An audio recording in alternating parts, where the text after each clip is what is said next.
Scott the engineer having to leave during the show yesterday because of illness. Some people are suspecting he was not ill.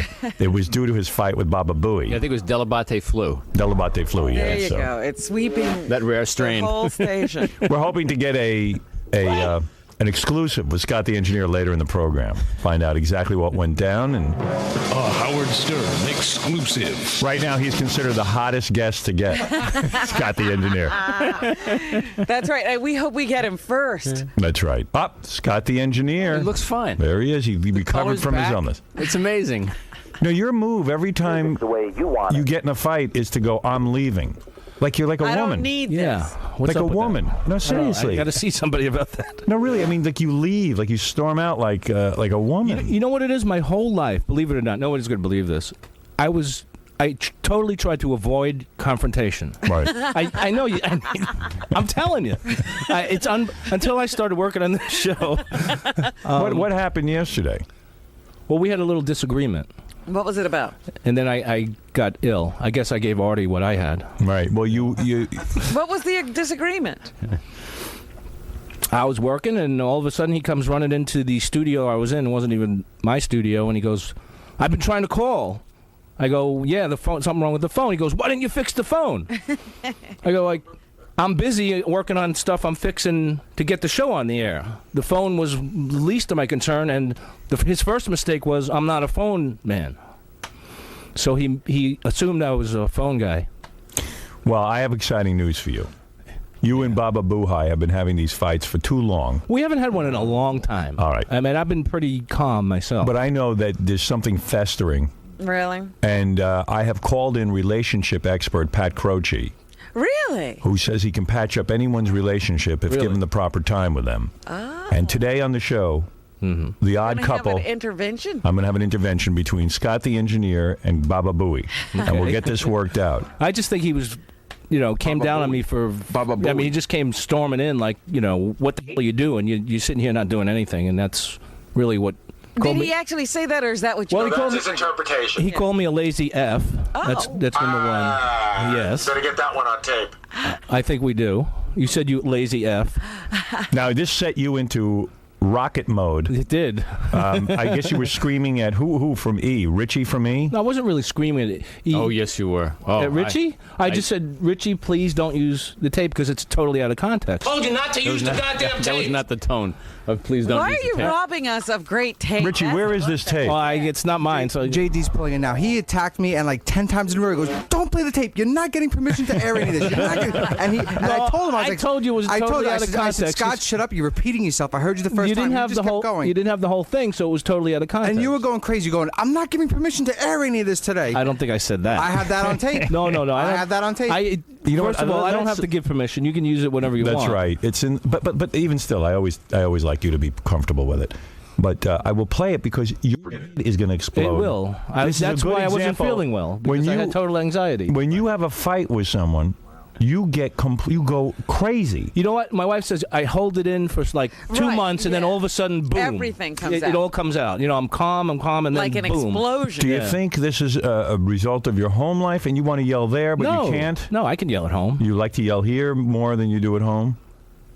I don't like. Believe it or not, I don't like to yell, but I don't like, and that's why it all bubbles over inside of me. Have you and Baba Booey seen each other today? I saw him, but we haven't. You haven't spoken. You haven't spoken. All right, it's time to get this relationship on track. Howard, the only reason why I haven't spoken to Scott, because I would have, is because I spoke to the relationship expert yesterday, and he's going to talk to Scott when he comes in, and he feels that it's better that he sort of moderate this whole thing. All right.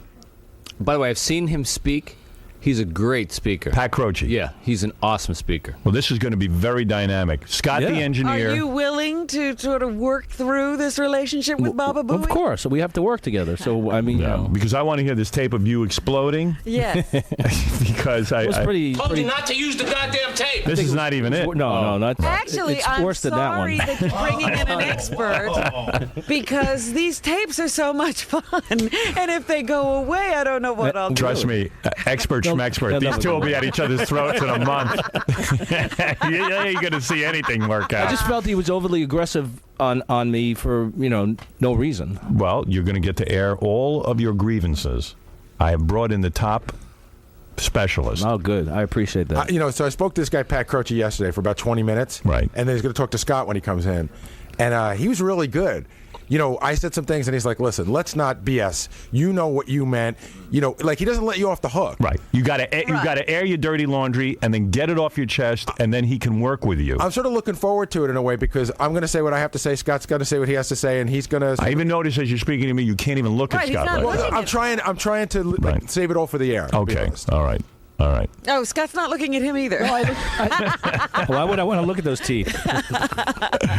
It got very ugly. I know Tom was rattled. He didn't even want to go in and break it up. No, you know what? I wasn't rattled. I just really decided I was going to let that one go. Right. I'm telling you, I've never heard. Was it so loud that you were upstairs literally and could hear the yelling? I was in the edit room. He was behind closed doors. Behind that airlock door. And it was like Scott was standing next to me. I went in there. I found them cowering behind the equipment. Believe me, I wasn't cowering, Scott. All right, here is Sal to say something. Wait, let me finish. So, and then Scott, after they have the argument, I'm sitting there, I'm just, you know what? These two guys, they got to figure it out. Right. All of a sudden, the door flies open. Scott says, I don't have to take his effing BS, and I'm done with it, and the door closes. You are so gay. I'm gay. You're gay. How does that gay? You just you run out the door. You're going home sick when you're not sick. That's like really, Scarlett O'Hara. No, really, I couldn't continue. He got the vapors and he had to go home. You could continue. Baba Booey continued. You could continue too. I worked myself up. Every Columbus Day, you try to get yourself out of here. Right, because of the parade, I left early. Right, yeah. Exactly. But please tell me when you were in your car, you calmed down and realized how silly it was for you to be leaving. No, he wanted to get out of here because of the Columbus Day parade. Right. I'm telling you. No. And he used this opportunity. I didn't even. It was a ruse, a smokescreen. Yes, Sal. Right. I think Pat Croce should take a bat and smash it right in Baba Booey's mouth. That's how he could settle this today. Why? Why are you saying I've had it with him. With Baba Booey? He's very irritable. I'm on Scott's side completely with this. Wow. He's demeaning. He's disgusting. I've never been more angry at this. And you've only been here a week. That's it. I'm ready to level him right in the hallway. Can I jump in? Yeah. I walk into the office this morning. Somebody's got to be in charge around here. Right. You're in charge. I walk in the office and he's standing in the office. He walks in and rips a 5-second fart. Oh, dude. So I go, Sal, what are you doing? And he goes, what do you mean? And I go, don't do that in here. Right. He goes, really? And I go, no, really. And he goes, why not? I go, because this is an office where people work. You can't fart in the office. Go in the bathroom, dude. Yeah, but everybody I agree. farts. I just No, walked in. everybody does. Dude, how old are you?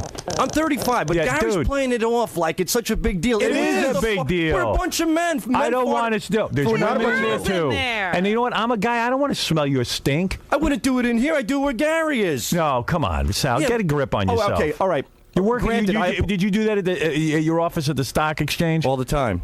No, you didn't. But listen, hold on. Granted, okay, He's not there anymore? I'll be the better guy and apologize to Gary for farting.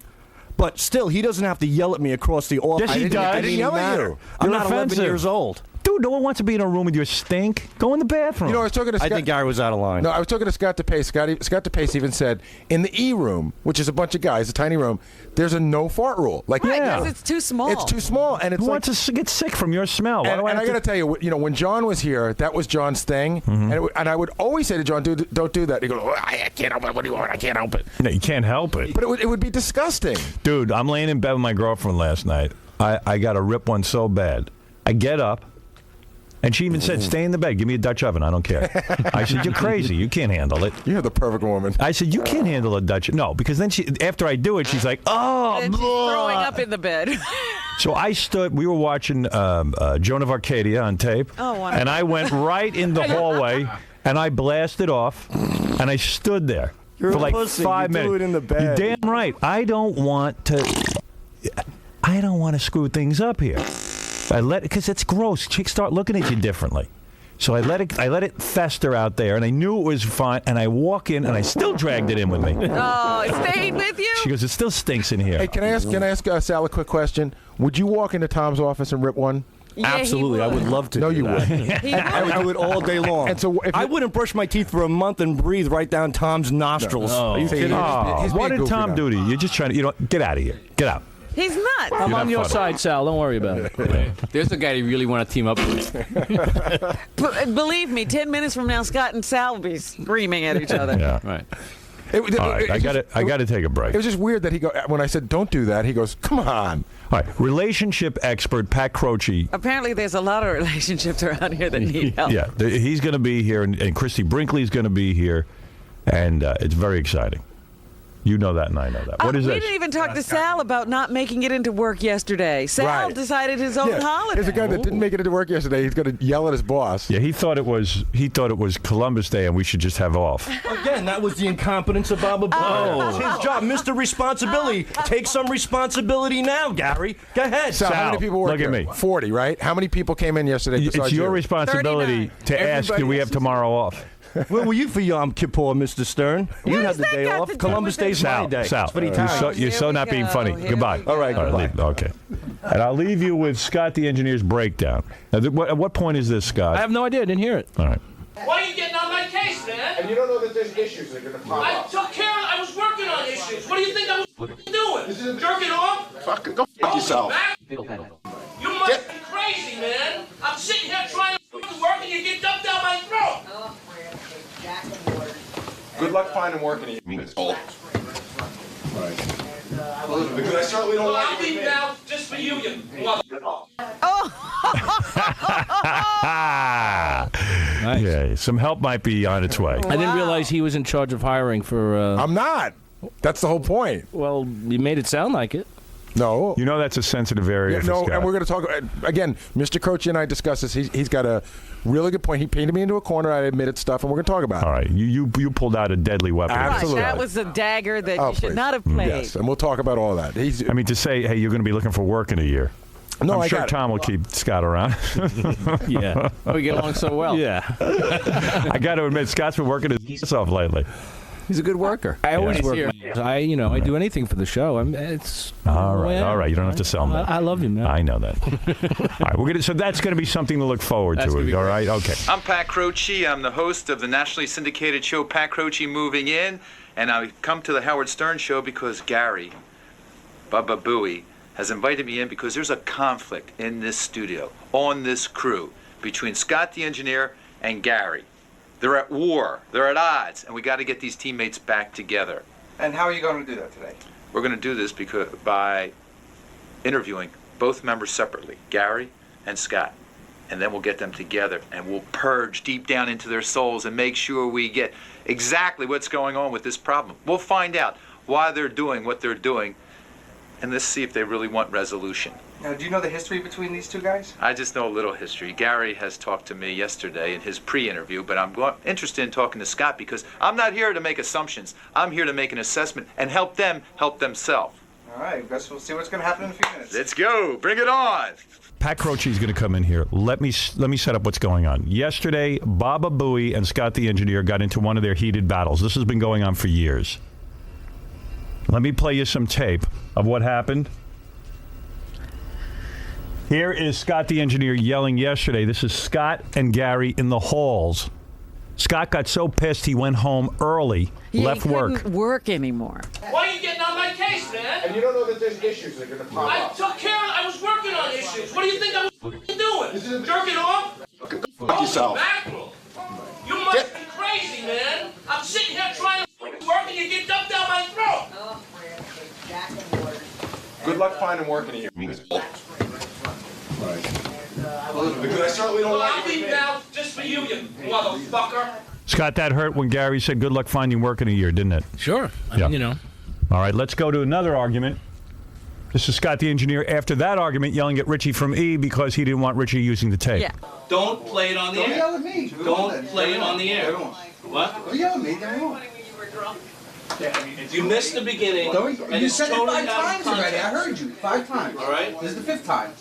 Don't get on my case because you got He'll to get argue with his Gary. part of it when he comes storming in here for Don't fucking no reason. yell at Mess up me. my ass, Don't yell at okay? me because you're pissed at him. Don't take it out on other people. And after that, Scott went to Tom and said, I have to leave. Yes. And this has been going on for years. For example, Scott's one of those guys, like, I'll go in there running, and I'll go, I got to get this piece of tape. I got to pull this thing off the phone right now. So Scott's got, we don't have tape anymore. It's all on the computer. Right. The computer needs to be set up to record. Right.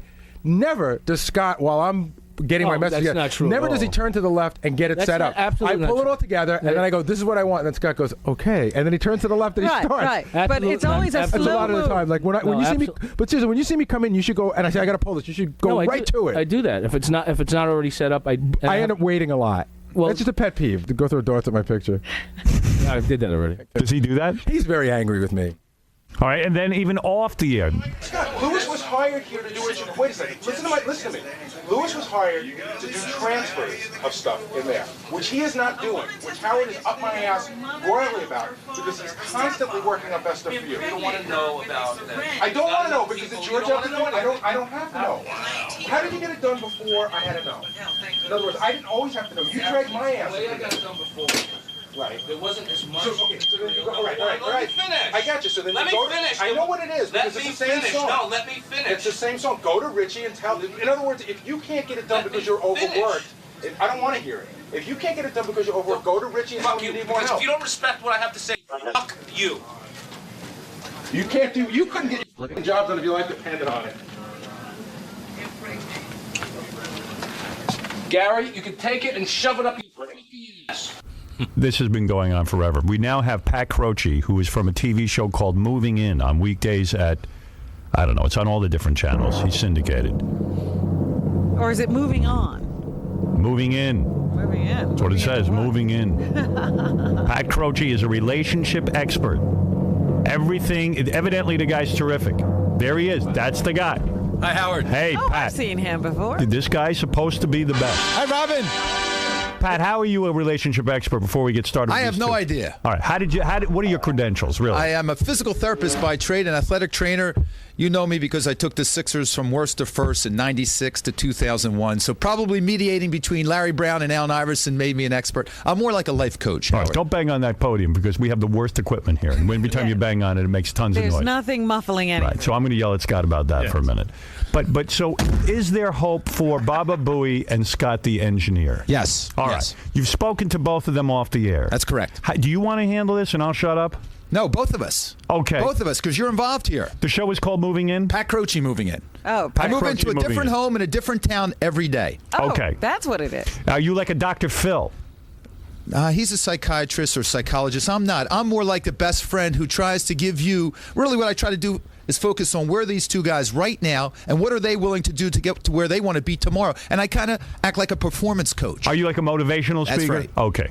All right. Tell me how we handle this. You're the guy. What has he found out so far? Yeah. Robin, first of all, these two, I asked both of them, what is the problem? In one sentence. Uh-huh. What is the problem? And the problems that you just heard on the air are just fluffernutter. It goes way back. Scott does not respect Gary. Okay. Gary does respect you, Scott. Okay. Is that a surprise? Yeah. Why do you not respect Gary? I got to tell you, I'm surprised that Scott doesn't respect me. Why don't you respect Gary? Let's have it all come out That's now. what's got to come out now. If this is to heal, it's got to come out now. Honesty, right? That's it. Scott, why don't you respect Gary? Probably because I feel that I work harder than he does, from my perspective, and don't bang on your own crappy equipment. Yeah. and it probably goes down to money too, and he gets paid probably a lot more than I get But paid. why should that make? Well, it, I mean, why don't you? Why I'm don't resentful. But why don't you resent Fred or Artie or Howard or Robin? Why don't you Because resent? I can't see your talent outward. I can see their talent. They're on the air all See the time. that hurts. Well, I'm just. Now, how does that feel, Gary? Tell him how that feels. It hurts because I don't think that you're so talented. I think that you're very good at what you do. I think you do it very badly in the sense that the end result is good. You're a good engineer. You know the show really well, but you're a pain in the ass to work with. You're sort of slow, and you bitterly complain every step of the way. See, I wouldn't consider myself slow. Gary, you said to me in private that these new guys like Sal, guys like Richard Christie, move much faster than Scott, and they show how slow he is. And happily. And happily, and they're happy to do it. You feel he has a bad attitude, don't you? Yeah, I think his work is good. I'll tell you, Scott, I was saying to Pat in there, nobody knows the show better than Scott when it comes to engineering it and editing stuff. I'll go in there with something, and I'll say to Scott, do that, that, and that, and he goes, I got it. Or sometimes in the middle of a sentence, he goes, I know. And we look at each other, we know from working together. But if Scott's working on something, whatever it is, and you understand, we're doing a live show here, so it's very difficult to prioritize because what was a priority 30 seconds ago is now out the window. So Scott, I'll give something to Scott to do, and when I walk in, I go, I need this. His arms immediately go up in the air, and he goes, oh, what do you want? And Okay, is that true, Scott? That is true, and I'll tell you why. Why do you do that? Okay, because if I'm in the middle of working on something you just asked me to do, it's very hard to stop. Don't bang on the creative process. And that's it. You don't have the ability to adapt and change. No, and I can. You don't. No, I'm someone that likes to finish what I started before. But that's not how it works here. No, I understand. If we're doing a live show, let me ask you a question. If you're working on a very important piece of best of, say, or even a tape that I asked you that I said I really need, and something happened on the air that was monumental. I don't know. Somebody said something, and I need that tape right away. Not only do I expect that tape right away, I expect you to move fast on it. Instead, you're like, well, you either want this or you want that. I'm like, well, I want this. This is important. That's how the show operates. Okay, Gary. Scott, can you do that? Can you do that? Yeah, sure, I can do that. Will you commit to Gary from now on when he interrupts your work, and it's important to him, therefore it's important to Howard, will you stop and do it without complaining, without moaning? Okay. He won't do it. I'll tell you why. Yeah, I'll do it. I'll tell you why, Patty's not being honest. Because he doesn't believe Gary is acting in my best interest. Of course I do. Well, you know what? That's why I want you here, Howard. That's exactly why you're part of this. Gary is my spokesperson, and if he tells you to do something, you do it. Hear it? I understand Gary that. is your superior. No, I know that. I understand that. Here's the problem, too. I'll be working on something. He said, I need this right away. Someone will come down and say, Gary needs you to do this without any further instruction. Right. I mean, when does he need me to do this? I don't know. Right now. No, they don't know that. Oh, I see. They don't know that, and that a lot of times that happens. They don't like an internal. Well, why are you not being honest? Why did you leave here yesterday when you were not sick? I really was. No, you weren't. No, I was. You could be honest. He was sick of Gary. No. You left early because you had a stupid little fight with Gary. Absolutely, was totally. So are you going to storm out of here like a baby every time you have a problem with Gary? No. Yeah, tell Pat, look him in the eye, and tell him you're not going to do that. I'm not going to do that. I've already told him. I was. He threatens all the time. Full of anxiety. I never do. But I did Scott, it once yesterday. You admit that your battle cry is, I'm out of here and I don't need this. And that, again, goes to, well, if you don't need it and you're out of here, if you don't need it, I don't need it. I want you to need it, believe it or not. I want you to need to be here. Did you hear? Hey, did you hear? Scott, did you hear Gary? He wants you to need to be here. He says he respects you, even though you said you don't respect him. That's correct. So that should make you feel what? It makes me feel good. I mean, I like to be respected, and I like people. But that was a point you made to me that you didn't feel respected by Gary. Right. I respect your work, but I don't respect your attitude. My attitude sucks. Can your attitude change? My attitude can change. I admit I do have a bad attitude. Why? At times. Why? I can tell you why. It's money. Scott, a lot of it has to do with that. But what do you want from us? We don't pay you. I know that. But I do resent the fact that Scott looks at me, and nobody knows how much I make. But I'm sure in Scott's mind, I will guarantee you that whatever Scott thinks I make is nowhere near what I make, because everybody thinks that I'm like some millionaire. No, everybody thinks I'm a millionaire too, but no, we actually don't. Nobody think thinks you're a millionaire. But you know why we don't think that? I'm not here. You'll tell us every step of the way that you're. Everybody that fans I'm talking about. You work on the Howard Stern show. You Stop banging on the bad equipment. You must make a good living. But what I make for a living should in no way impact on whether I need you to do something. And here's my point: when you accept a job, right, do it. You got to do the job the best you can. Right. If you don't like your wages, leave. Or tell management you want more money or you're leaving. Now, I've said that to him before, and he has taken that as a sign of me not respecting him. I've said, listen, we like having you here, but I didn't tell you to keep this job. If you don't like it, you should move on. And he thinks that's me telling him, get out, which it isn't. I'm saying either enjoy what you're doing here and live with what you got, or go. Is that wrong? No, that's my attitude. And it doesn't mean I don't respect you. I mean, just bring a new attitude. In addition to this, Gary, you also have to change a little. Mm-hmm. Are you willing to change and bring a new attitude, Scott? Sure. Some of the things he said from you, Gary, he doesn't like when you walk away from him when he's talking to you. I do that. I do that. Why? Well, because what'll happen is we're going over the same ground again. It's this conversation that goes around and around. I'll give you a perfect example, and probably on one of those tapes when I walked away. 85% of Scott and mine's fights have been over best of. And what happens is Scott is no longer at a place where he can produce best of. So he needs help, okay? The help should come from other engineers. He's got a chief engineer, Richie, who has to go out and find him freelancers. Scott will come to me and he will say, we have nobody. I can't get best of done. What are you going to do about it? And the answer is, I'm not going to do anything about it. I give you the material. You are an engineer. If you can't get more engineers on, why has it now become my headache? That's you and your department's headache. Why is it my fault that you don't have the manpower to do it?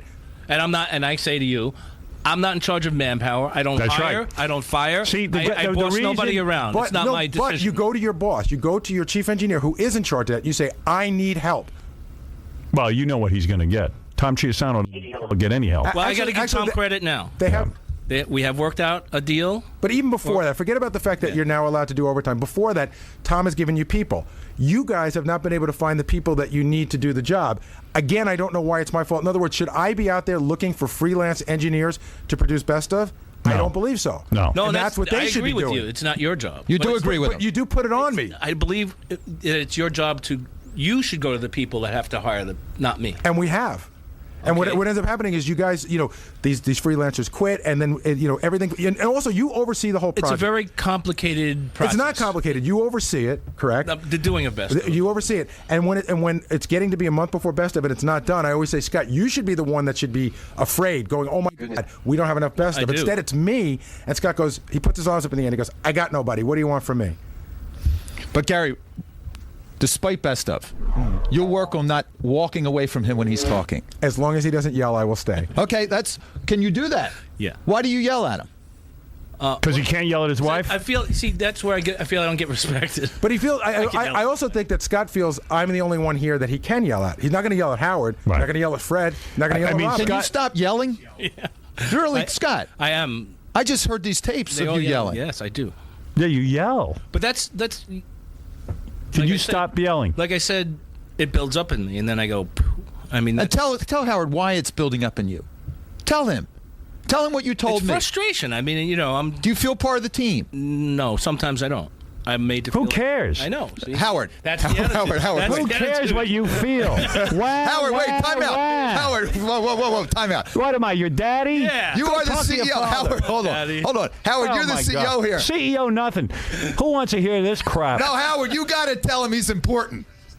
He is important, but he better. He needs to be able to get a pat on the back every 10 seconds. He tells me that. And see, I tell you something. He is important. Hear that? How many times? Hear that? How many times? I tell him all the time. It makes me feel He gets upset when you forget his birthday. I'm not married to this crazy loon. The birthday. It's his birthday. I don't care about your birthday. Let me ask you a question. What's the thing that Howard or this show has forgotten you for that has hurt the most? Probably Robin not inviting me to your birthday. But here, Howard, you understand something? This came out in the green room. I feel that comes back to me, in the sense that he's got this resentment. And he doesn't know where to put it, and sometimes you know what I mean? Like he doesn't. Gary, you're right. Scott should have been there. Where's Robin? Robin left now. She can't take it. She's either dude. I was just going to say, why didn't she invite Scott to the birthday party? How could she leave in the middle of the? Well, her excuse was she had to cut the line somewhere. Right. And then Scott. I was the line. Well, it's true. How many people can she invite? But Scott could name 6 people that were there. Obviously, I named Benji as one of them because he was invited, and he's only been here a few years, and I've been here 19 years. Why was he invited? Why was I the line and him not? Well, you'd have to ask her that, but she left. We already went through that on the air. It was just like, no, but the point is that it does come back in this festering resentment. It builds up, right? And it built up until yesterday where you said something that you do regret, right? I said something, probably one of the most horrible things I've ever said to a person. I was, I apologize. What did you say?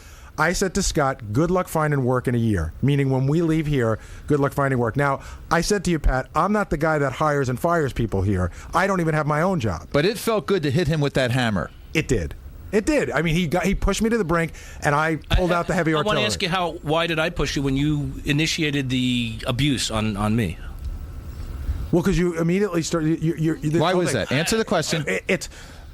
Scott never appears to have anything to do with anything. The arms go up like this. I don't know. And then it's immediately followed by him explaining to you how hard he's working at that moment. Pat, I suggest to you that this can't be solved because Scott will always have a deflated sense of ego because none of us think about him enough.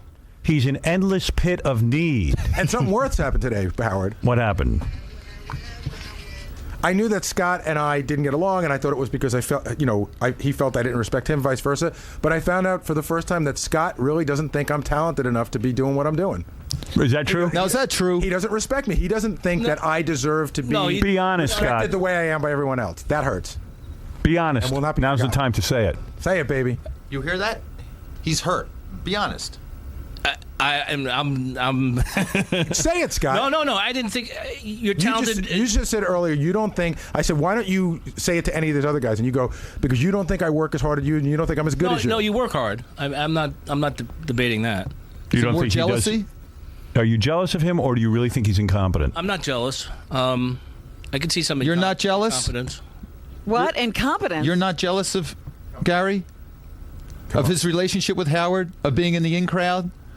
Am I jealous? No. Of his work? Of his pay? I don't think I'm jealous of. Yes or no? In crowd. I mean, no, I'm not jealous. If you see it as jealous, I don't feel it as jealous. What do you see it as? Resentment. I don't. But why? Yeah, why? Why resent? You why, can't have what he has. He's him. Why do you resent me and say, and I'm not picking on him, but why don't you resent Benji? Benji's got a great job. Benji's in the in crowd. Benji works hard. Why don't you resent him? And why me? Do you feel you could be a better producer than Gary of this show? No, it's not what I do. I'm not a producer. I couldn't. Then why do you resent him? I guess I feel that he gets a lot of attention and praise. Wouldn't that be jealous? I don't. What is she doing over there? Let him answer. Where I feel I work equally as hard and don't get as much. So you're jealous of him? If that's what you call jealousy, I guess. What do you call jealousy? I suppose I am. What do you call jealousy? Being, I guess him having something that I don't. Right. You just described a bunch of things you want that he has. Aren't you angry that he gets personal appearances and you don't? Yeah, come on. Be honest. Yes. Aren't you angry that But I shouldn't. Wait, aren't you angry that I did the Trim Spa campaign and made money? I know you were very upset about that. Yeah, I would have liked it got back to part me. of that. But part of it. But nobody asked you to do it. But right. I'm on the air more than you. Right. I'm not more important than you, I don't think. But I'm more visible than you, and that's You know what he just said? You're more important. He's Gary. And they felt that I was a more visible person to do the Trim Spa thing. That's fine. They made this decision. But still, I hear in your voice. Pat, what can Scott do with this jealousy that he has of Gary? He's focused on Gary. Right now, he has to purge himself of it. He has to admit now in front of you he's doing it. He's admitting for the first time that he's jealous of Gary. He can't even come to terms with it. See, this is it right now. Okay. And there's nothing to be jealous of. If you're the best engineer, I know. And he's the best producer, that's apples and oranges. Right, then we should be the two best people in the business. This is the all-star team. Absolutely. It's the best radio show in the world, right? Oh, yeah. You're the engineer for the show. That's right. You should look in the mirror and shake your head up and down instead of being bitching and moaning and being in a bad attitude. Okay. And be part of the team. They don't believe you're part of the team. You punch in and you punch out. You're a union worker, but we have a team player and a union player at conflict here. I have a question for you, Scott, because this came up with Pat and I earlier. Go ahead. We do the staff meeting every Thursday. Right. Do you come to it? No. Why? It's during... Well, how do you expect to be invited to his birthday party if you don't go to the team meeting? I'll tell you why. Why? I was coming to the meetings every week. Right. And then I would go finish what I had to do. Right. So that involved me staying past my 8 hours, and that involved me getting overtime. And this is where I feel anger. Okay. Well, it goes past your hourly wage, but in the grand scheme of things, if you're in that staff meeting where we talk about today, Pat Croce's coming on, and we need 3 podiums set up with 3 microphones. Right. Instead of in the morning you going, nobody told me, even though you'd have to stay a little extra, in the long run, wouldn't it A, make your life easier, and B, make you more important to us? Yes. Then why don't you do it? That's one of those things that's always nagging. When will you start doing it? I'll start Thursday. With a positive attitude. At the next meeting. With a positive attitude. And if the meeting ends at 12:15, don't tell everyone I didn't get paid for those 15 minutes, because I think it helps you as well as us. Well, it's not 15 minutes. It's like it could be an hour. It could be an Scott, hour. the It could be point an hour is, and a half. Scott, the point is you want to earn respect. I do. And you'll earn that's the way respect by investing more time. Right. Okay. They want you in the meeting. But you agree, Yes. Howard, that you wouldn't want to work for free either. You don't come in here to get paid nothing. I don't come here to get paid nothing. Right. I don't think you're treated well as an engineer in terms of, but he's right, Pat. You are the best engineer. I have fought for you all along for you to work here. I believe in you. Thank you. If you have a money dispute, Gary it's not isn't the you. guy sitting and bad mouthing you, and I'm not the guy bad mouthing you. We're saying you're the best engineer in the business. Did you hear that? You don't hear it. No, I know. But Tom Chiusano is trying to get in on this, but Yes, I do want to say one more coming thing, in Howard. every door he can find. Here's Tom. Can I just say one more thing? Yes. Because Pat put me on the spot, and he said to me, right now, if you were in charge and you had to decide whether to take Scott with you, would you? And I said, the answer is I don't know. And he said, why? And I said, here's the deal. I love Scott's work. Scott's work is not in question. It's Scott's attitude. And if his attitude was better, I'd take him with me in a second. But I don't have that choice. You hear that? It's my attitude. No, I can totally And that's your understand that. choice. I do have a bad attitude, and it's just because That's of your choice. resentment over the years of not. So when are you going to purge it? When are you going to let that rest? That would be right now. Do we have your word on it? Yes. I think one additional point, if Sure. you wouldn't mind, Gary. Do you feel apology is due him for yesterday? Absolutely. I was going to call him last night, but I spoke to Pat, and we were going to do this on the air. I wanted to call you after you left yesterday. That was probably the meanest thing I've said to anybody, and I apologize for it. I accept it.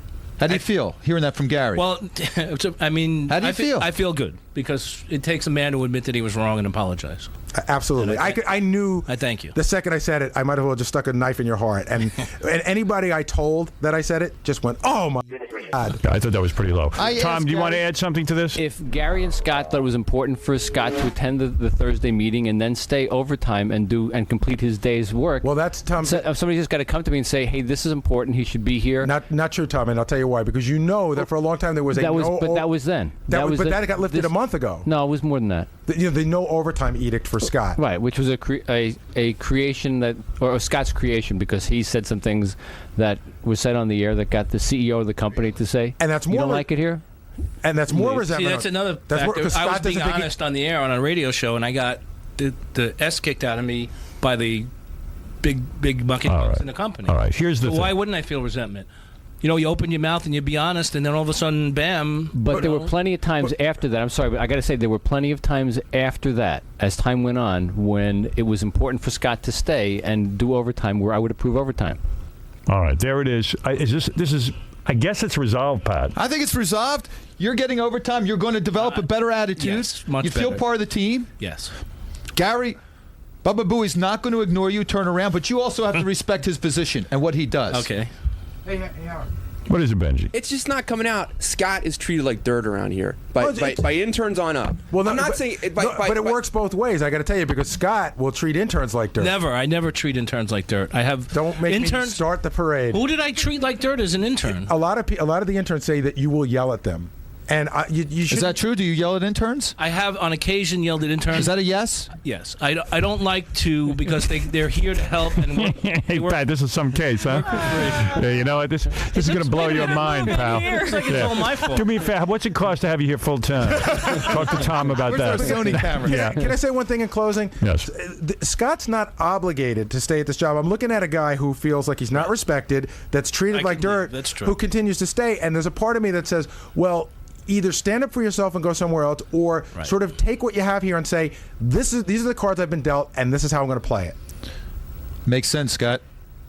Do you agree?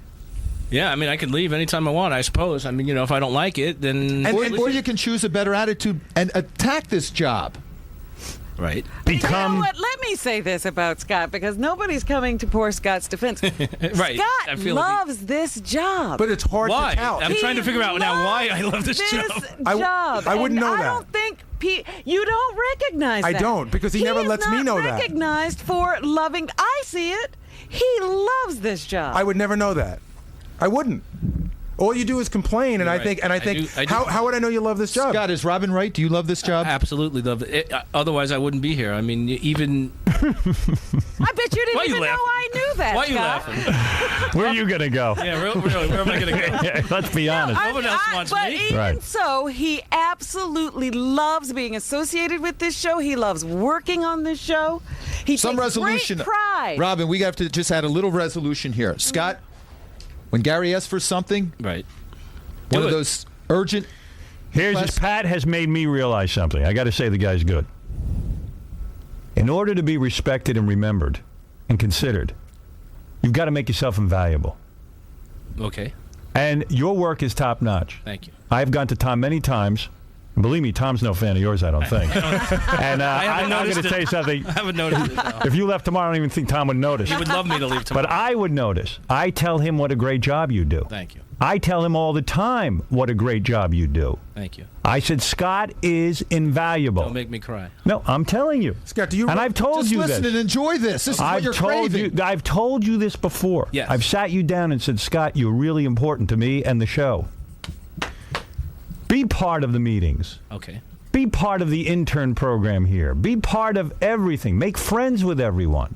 Be enthusiastic. If you are, if it's true what Robin says, that you love the job, then let everyone know you love the job. Embrace it. Be proud to be a Howard Scott. Stern show guy. A young lover of And boys. you will become even more valuable, even, dare I say, to Tom. Tom's, oh, this guy's so upbeat. He keeps things going. Yeah. It's really hard. We can't lose him.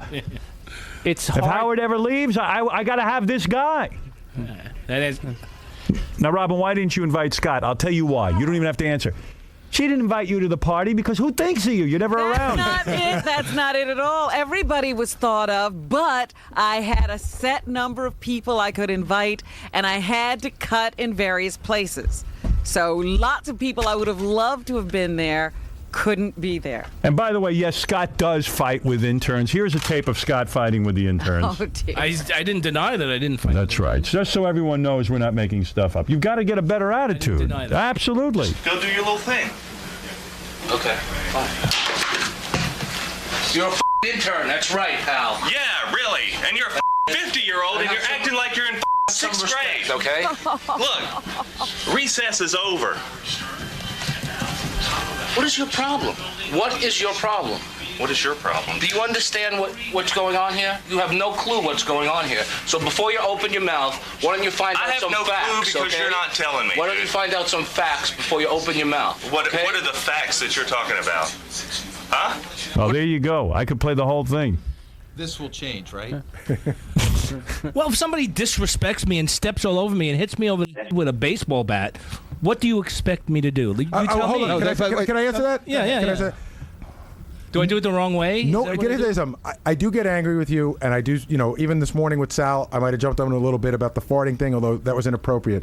But I take a lot of crap around here, and I swallow a lot of crap, and there's lots of times where I love to say to people above and below me, go after yourself, and I don't. Takes two people to fight, Scott.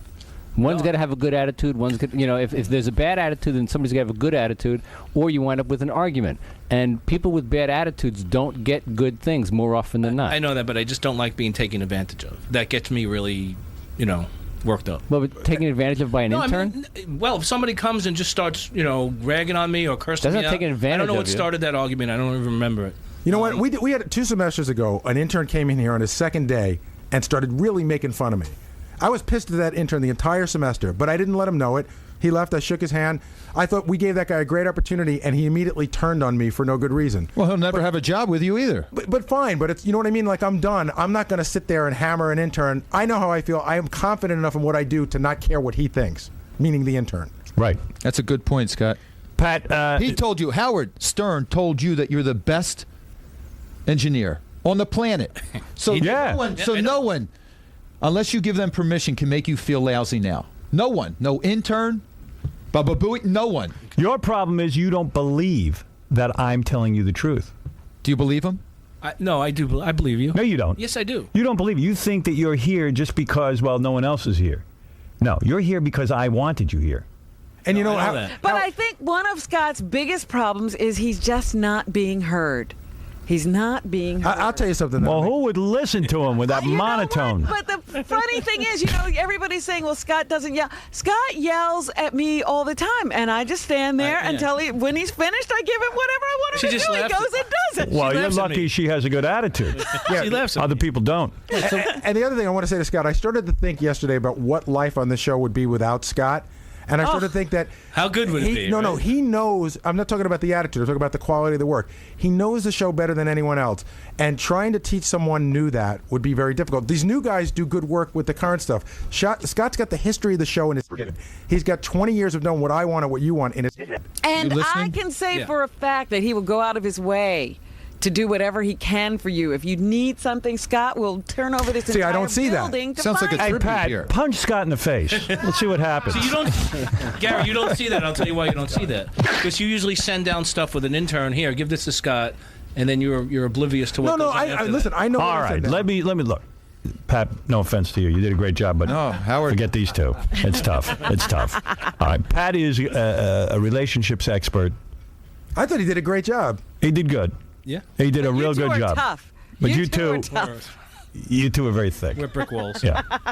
Right, let's end it, Howard, like this. Come on. What is this? Hugs. Hugs. Oh, come on. Get in there. Yeah. I'll say Pat, no, come here. Can I say it in my best Philly accent? I ain't no homo. Come here. Hug each other. Get in here. Go ahead. Come on, you're on the same team. Hug. Get in there. Give it. There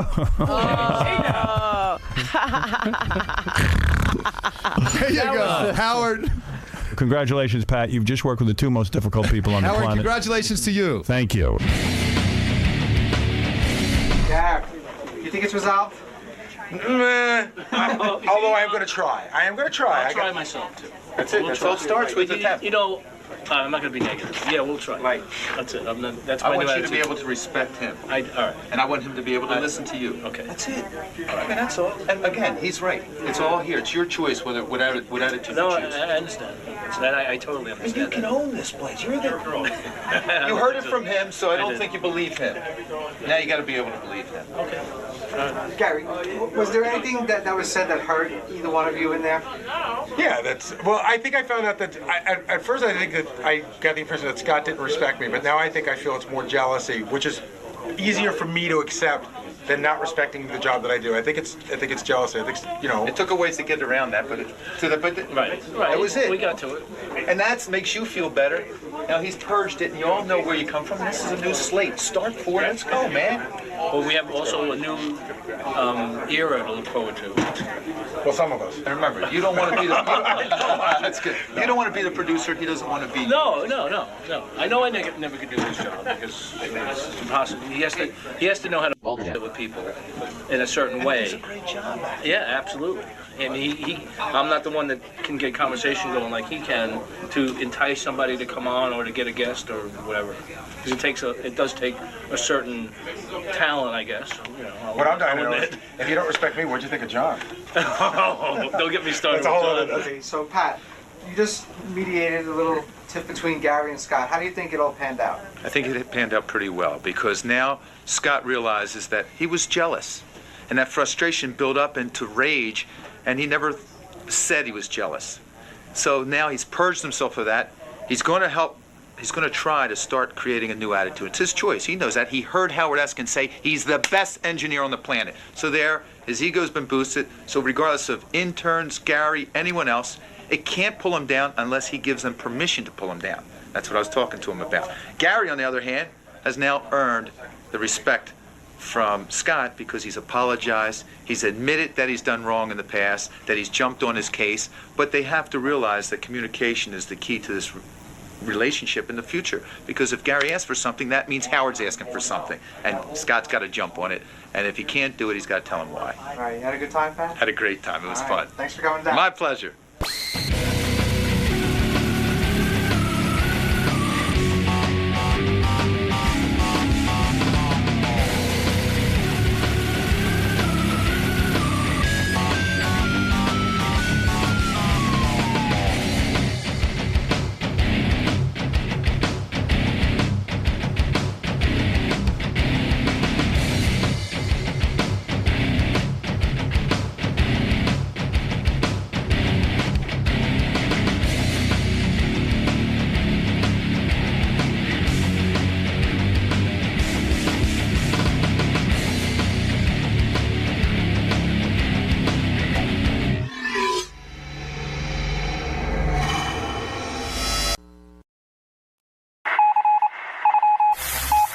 This is the best of the wrap-up show. A recap and behind-the-scenes look with John High and Gary Dell'Abate. The best of the wrap-up show begins now. Hey, it's Gary Dell'Abate. On Monday's wrap-up show, we were talking about how Howard seems to be very irritated with Kathy Lee Gifford again We sort of went over the feud and talked about whether there's ever any chance that they could be friends. I don't think there is.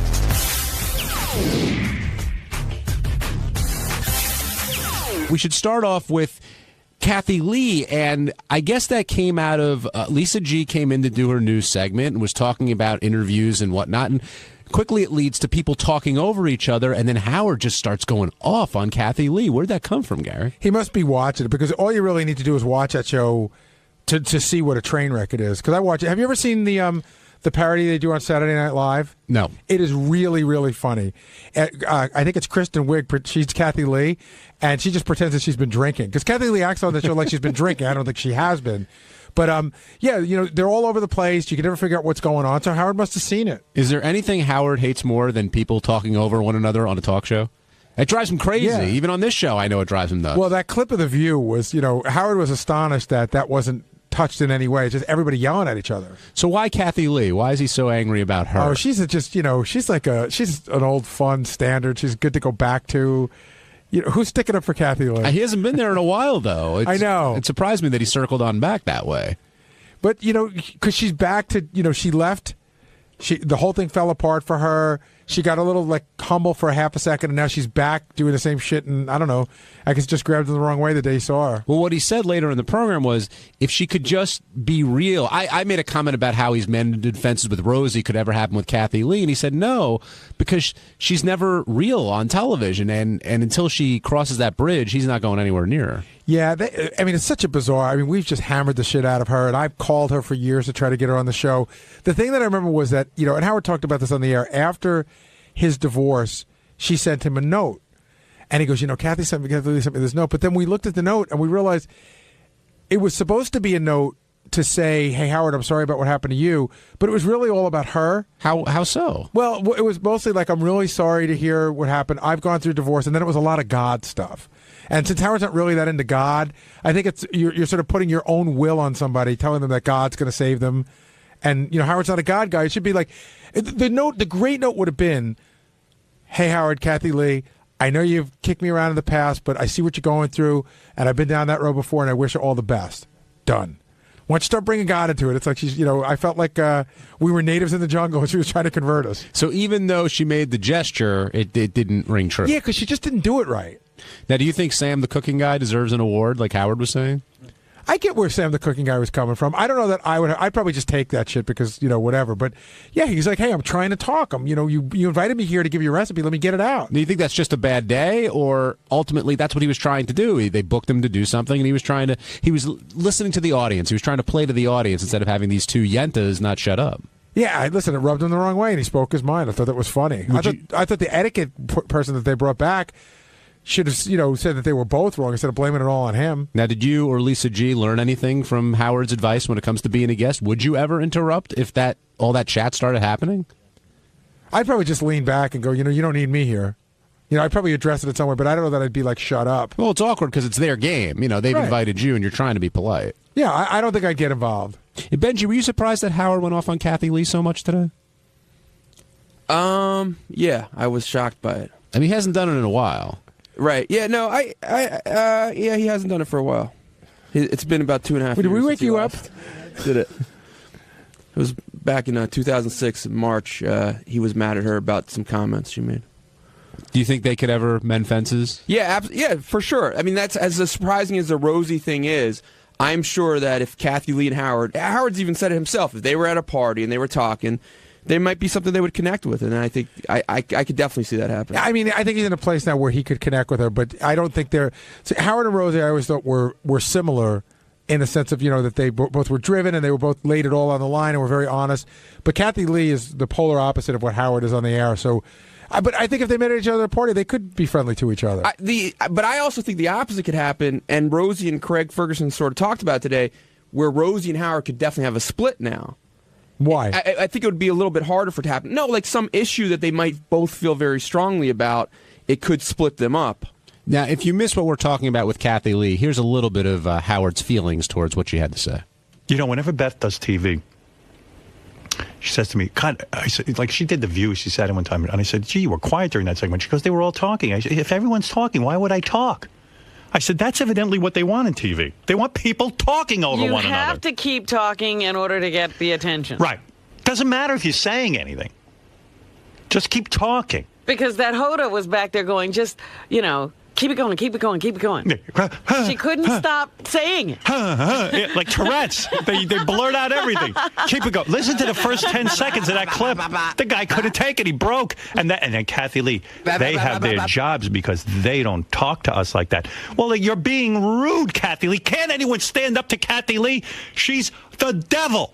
Now you're getting like Dennis James. She's the devil. Want to make monkey love to Harold Stern. Please. Are you kidding me?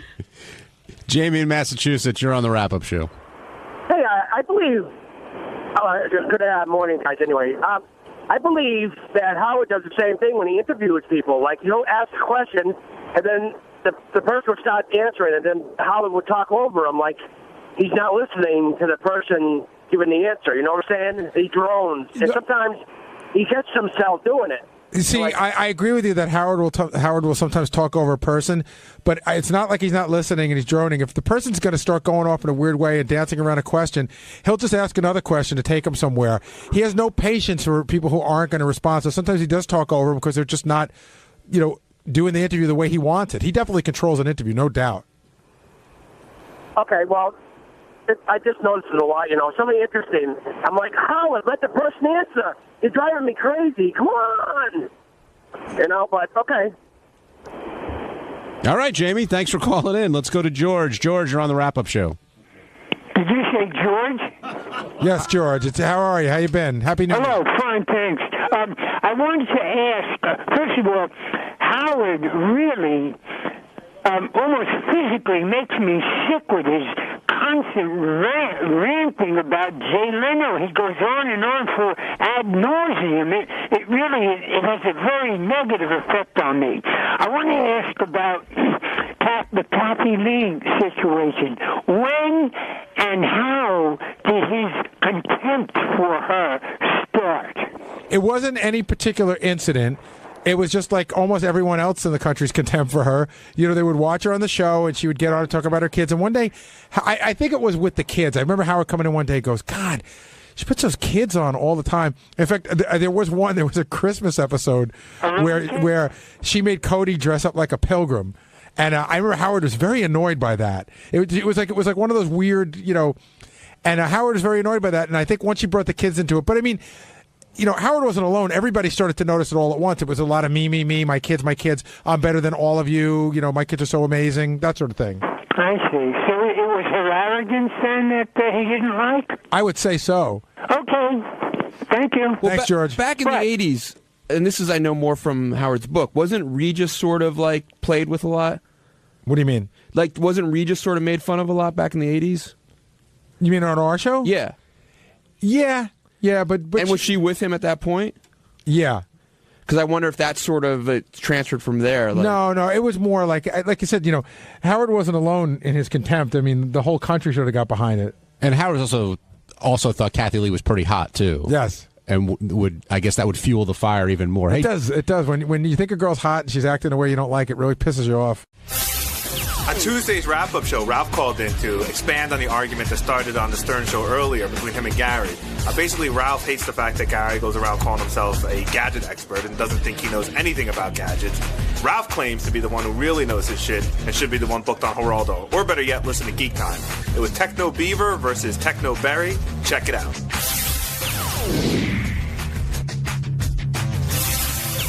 Hi, Ralphie. Gadget Ralph, please. That's not going to stick. You know that. Oh yes, I've already. You can follow Gadget Ralph on Twitter, and I have the website. So I'm gonna roll with this. All right. Yeah, it's going to be a slow roll. So Ralph, what do you think? Gary, listen. I just thought it was. In all honesty, I think it's funny that you go there and. I'm not saying I'm an expert. I didn't go on Geraldo and said I'm a gadget expert or something like that. But it sort of annoys me when people the iPad thing in particular is I just think it's so dumb to talk about something and to nag out on it when it's not even out. It's like 2 months away. But Ralph, at this point, how could you of all people, point, how could you Gary, be upset about negging out? Can I just finish my point? Sure. It's not even out yet. At this point, it might even have a camera in it, they're saying now. So, like, you might want to wait till it comes out. But based on what we were told, you also might want to know the difference between a megabyte and a gigabyte when you talk about memory. I did. I said gigabytes. You know, you said megabyte. I absolutely did not. All right, pull the tape. Why are you the only one hearing this? I don't know. But Ralph, here's the point. Based on. But really, Gary. But based on what we know. what? You're asking me a question. Yeah. Based on what we knew at the time, even when I spoke about it on Sunday, there was no rumor of a camera. When they came out, there was no camera in it. There's a lot of things missing from it. And if you think that everybody that's really into this heard it and nobody is nothing but thrilled that it's coming out, that it's got everything that everybody wants, and there's nothing but happiness about this, right? No, there's a difference between saying that and then saying it's a big stumble for them, and then going on to say they're going to sell a ton of them. You can stumble and still sell a ton of something. And so you can make somebody that could make a movie that you don't think is the quality you expect, and it could still make $100 million. But how is it? Hold on a second. Can that happen? How is it a stumble if it hasn't even come out and you haven't seen what it does? But they told us what it does. If you Ralph, go back, are you talking about this on your show on Saturday? Yeah, you want to do a point counterpoint? No, because you're counterpointless.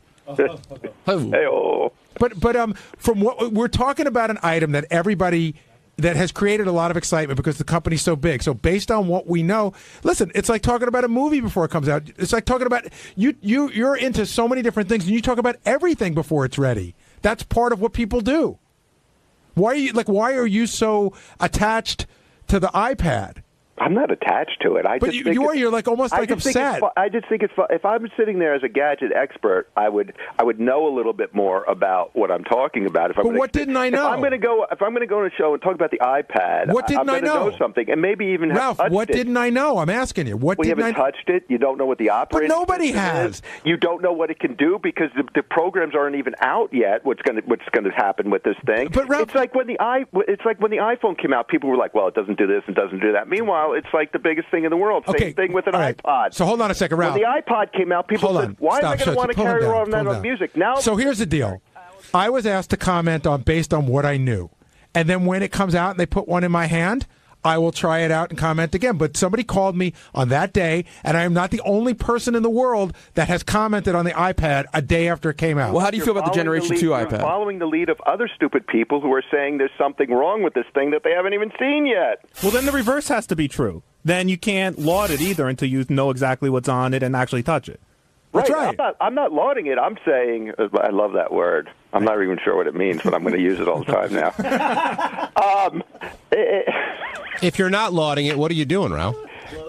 I'm sort of saying, hey, why don't you wait till the thing comes out and see how it is? Like you John, somebody said I was kissing your ass. I think you're just as dopey as Gary about this thing. You're wrong too. On what? How can you say you're we're not sure wrong? what you can do with it. On what, the iPad you're talking about? Yeah. Because based on the specs that are out there and based on what I've seen. Yeah. What specs? Ralph, go to Apple's site. They have the specs on exactly what so this what's is. wrong with this? What's wrong with the specs on it? You know this. We've already discussed this. It doesn't have a camera. Yes, if it comes out and has a camera, then I was wrong about that. Right. You want to hold up a big thing and take pictures. You don't have a low camera? No, you do, but you want this to be sort of a be-all, everything sort of gadget. I mean, there's a bunch of little things about it, and also what I said was... Jack of all trades, master of nothing. Well, that sounds like you. This is a whole new market. You don't even know what it's going to do, and I'm basing on Apple's track record of everything they come out with is revolutionary. Ralph, name one thing... Okay, you want to get into this? Name one thing Apple's done that didn't work out, that you think sucks. Anything. But since Steve Jobs came back? Yeah.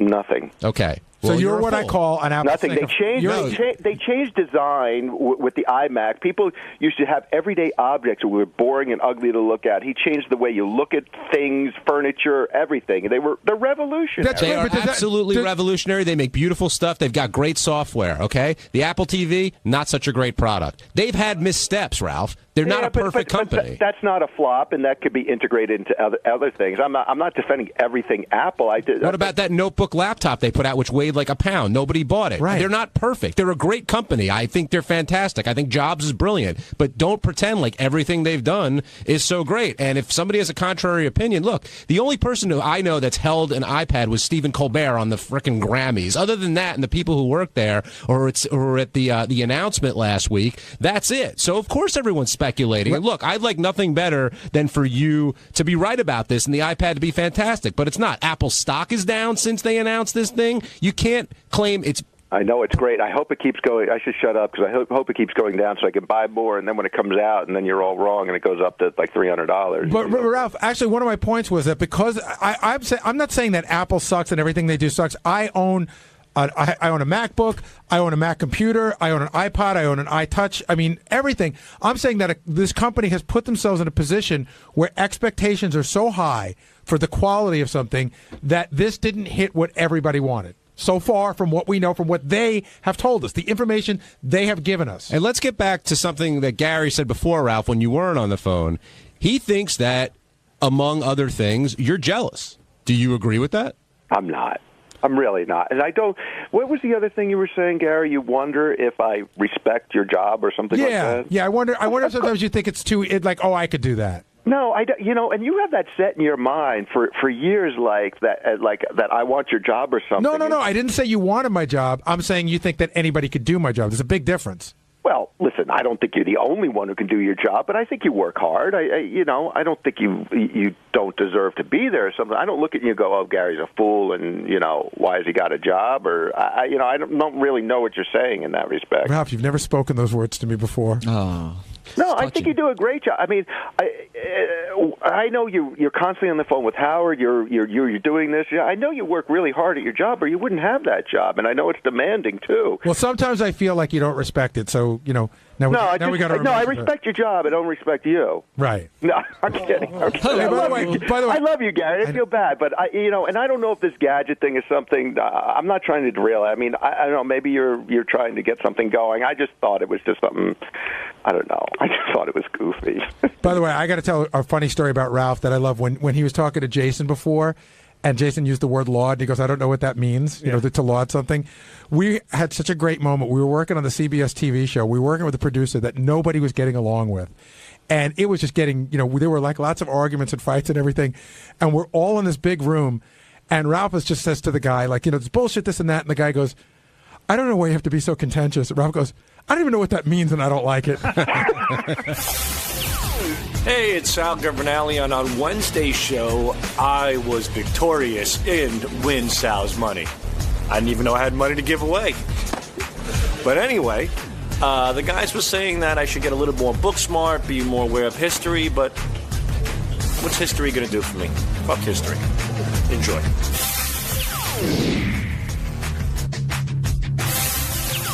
I do want to talk about Benji's girlfriend coming in and her competing with Sal and Win Sal's Money, which, Sal, I thought you were going to run away with, but you made it. I pretty much did. You did? I think I got five questions right. They threw out two that Will fucked up on. No. They threw it. That would make it 3-2. Here's how I saw it, for real. You got the Castro question, correct? You got that correct? Yep. So I'm not taking that one away. Which of the two they wanted to take away? They want to take away that one? And Alaska. Korea. And Korea. Korea legitimately, if they would have said more information, please, I don't believe you would have known North Korea. You would just go, Korea, it's fucking Korea. Right. So that one you would have lost. So I'm saying you won 4-2. That's pretty good. But look who you beat. Well, you both knew the Wright brothers. Yes, that's an easy one. Both against Obama started the New Deal. Obama started the New Deal. Well, when you hear the New Deal, you could hear it almost like, hey, my man, we need a New Deal here. No, the lingo, what? New Deal. It just sounds like the brother lingo. I'm not kidding you. I'm not being like I'm not being like stereotypical, but I'm just saying. No, not at all. That's exactly what you're Hold on. That was your thought process? Like New Deal sounds like something Obama would say? Sounds like a little bit of a jive talk. Hey, listen, we're in the White House now. We need a New Deal. A New Deal's got to go down. Can I ask you a question? That's the only thing that came to mind. New Deal. You're not making a joke. I'm not making it. I'm just saying the lingo kind of sounds like something Obama might say. He's a hip guy. I'm saying it in a hip sense, not in a black sense. Can I ask you a question? Obama's been president for over a year now. Have you ever heard him talk like that or have used lingo like that in a whole year? Like, what's another example of that kind of lingo or talk? He called Kanye West a jackass. That's pretty hip. I've never heard a president say, use foul language except for President Reagan when he said sons of bitches. I remember that. But I can see New Deal. New Deal sounds like a more modern term. I mean, it does. I can't see President Washington saying New Deal. You know when the New Deal was? No, I don't even know what the New Deal is. Is it from the 30s or maybe the 40s? Yeah, I think it's from the late 30s. It was FDR, Franklin Delano Roosevelt. I was going to say it was FDR. Franklin Delano Roosevelt, I know who he is. And there was another Roosevelt. Yes. Who was that? His son or his grandson. What was his grandson or son's name? Teddy Roosevelt. There you go. It must be his grandson. Out of Long Island. FDR. It's the other way around. Teddy Roosevelt. FDR's the grandson. FDR's the grandson. I think so. Because I think FDR was later on. Roosevelt was. I think so. I think FDR. I'm going to. I know. Final answer: FDR is the grandson. Sounds hella smoky. I know. I know. There's no point for this. I know. Howard asked you about it, and you explained it a little bit. But you admit you're weak at history. Yeah, basic history. I'm not. Yeah, this is not something. Elementary school kind of history. Like John suggested, you might not be able to get past fourth grade history. I might not, but you know what? I'm not upset about it. I mean, it's just something that, it has no bearing on what I do. But sure, history's important to understand the future. Right, we have to study history to understand the future. But you know what? I don't care fucking Washington chopped down a goddamn cherry tree. It's not going to pay my mortgage. But fuck them. Before you start this rant again, because you do go into these rants. I'm explaining why. You've told us. Tapping into a weakness of mine, and it makes no sense to ask me about it. But no, you've told me several times. I'm not going to quiz you, but you've told me several times that it's upsetting to you. It is. You don't like to be thought of as stupid, and it's upsetting to you. And we gave you books to look at, and you didn't seem interested in them. Because I don't have the time. I don't have time to wipe my ass anymore. Sal, what about your sons? They're learning history now. They sure are. So why not learn with them? I don't know. I mean, do you sit down and do homework with them? Or yes, help I with do. Homework? Absolutely. But history hasn't really come up. You know what they're doing now with history? They're kind of like reading a paragraph, and then they have to break down the paragraph and answer multiple choice questions within that paragraph. So they go. It's more of a reading comprehension and history combination in one. What are the paragraphs about? History. I don't know specifically. I can't think of it off the top of my head, but I could bring in some of my son's stuff. But yeah, I help my kids with the homework. I go on Google a lot, and there's a lot of shit I don't know about, like paradiddles. Not paradiddles. There was some math thing that I had no idea about. Paradigms. Paradiddle is a drumming thing. Yeah, if it's a drum. I think these are paradigms, I believe. And what the fuck are you, fifth grade paradigms? It's ridiculous. And who's going to use a paradigm? Right, so going into the CEO of IBM, you think he knows what a goddamn paradigm is? So instead of saying, I think he does. Maybe, but it doesn't do him any good. But so instead of saying, wow, look at what my kids are learning, you've decided because you don't know it, like, wow, my kids don't need to know this shit. Well, no, it's not that I don't think they need to learn it. I'm glad they're learning it. I support what they're doing. I stand behind it, but it's kind of like, it kind of throws me for a curve. Now, but going into this quiz, you felt, you even said you didn't study at all. You thought you were going to mop Sarah up pretty much. First of all, I didn't study because I don't necessarily have a care for this particular thing. I'm not going to learn it. I don't need it. So I wanted to be myself. I wanted to tell, to answer things as best as I could. And I did know a lot of things. I know about Margaret Thatcher. I knew about what the other questions I got right. I can't even think of them now, but I knew a few things. Is it the more honest answer that you do care about it, but you just don't care enough about it to learn it, but yes. you do care that you don't know it? That is because you try to push it off and go, I don't need to know. Who cares? I don't need it. But I think you do care, just not enough to learn it. I would love to know it. Right. I just really I haven't dedicated time to learn it, and there are other things in my life that are priorities. So that's primarily it. And Benji, you prepped Sarah, it sounded like, for this. Well, I knew that there could be any 7 questions. So I went over like things in history with her. And Speaker of the House was a smart move. That could have come up. And some things that came up in the news. But I completely agree with Sal. I think he's a smart guy. We've talked about it online. I gave him a great quote. I think Einstein said, his paraphrase, that imagination is much more important than knowledge. So if knowledge isn't that important, why would you suggest to Sarah that she watch Chris Matthews to learn more? Oh, to get ready for this particular content. Oh, so you didn't want her to do it because you wanted her to be smarter. You wanted her to be ready for this. No, I think she's a very intelligent person, and I think she has Well, I think she is, JD, and I don't. Maybe if you get to know Teddy laughed. Well, I know, but I'm talking to you because But I'm saying, would you continue to ask her to watch shows like that, or you don't really care? You just for the contest? It was just I thought it was a good prep for the contest. I suggested 3 things. We went over history. Mm-hmm. I said, read a newspaper every day, and watch Chris Matthews or some sort of news show, and we did some geography stuff online. Were you worried that Sal was going to blow her out, like beat her 7-0? No. I mean, I just wanted her to do really well, and she did. I mean, she did. Yeah. I'm sorry. Go ask a question again.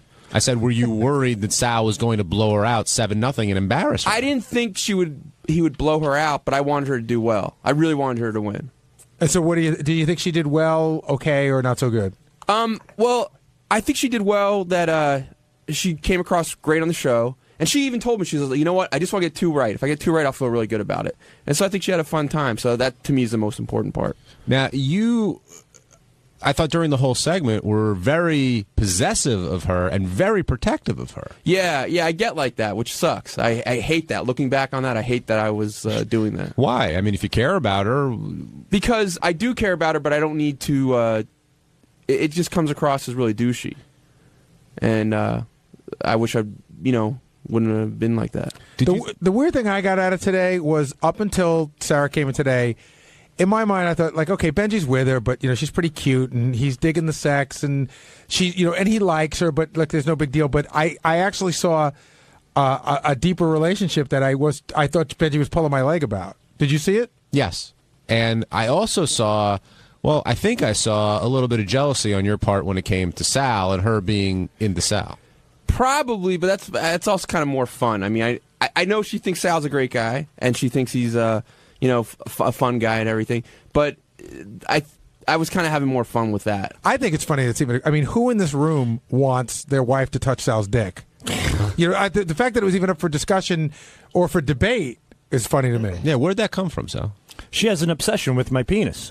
But I think she thinks it's more funny. I mean, I think she is it's real funny when it's in her mouth. On Thursday's wrap-up show, all the talk was about the upcoming Super Bowl. Howard made a comment that he wants to watch the game alone and really doesn't understand why anyone would have a party or enjoy the game with other people. Well, Gary and Fred strongly disagreed, and it was a major debate. And naturally, we talked about it and had a good time with it. So here's what was said.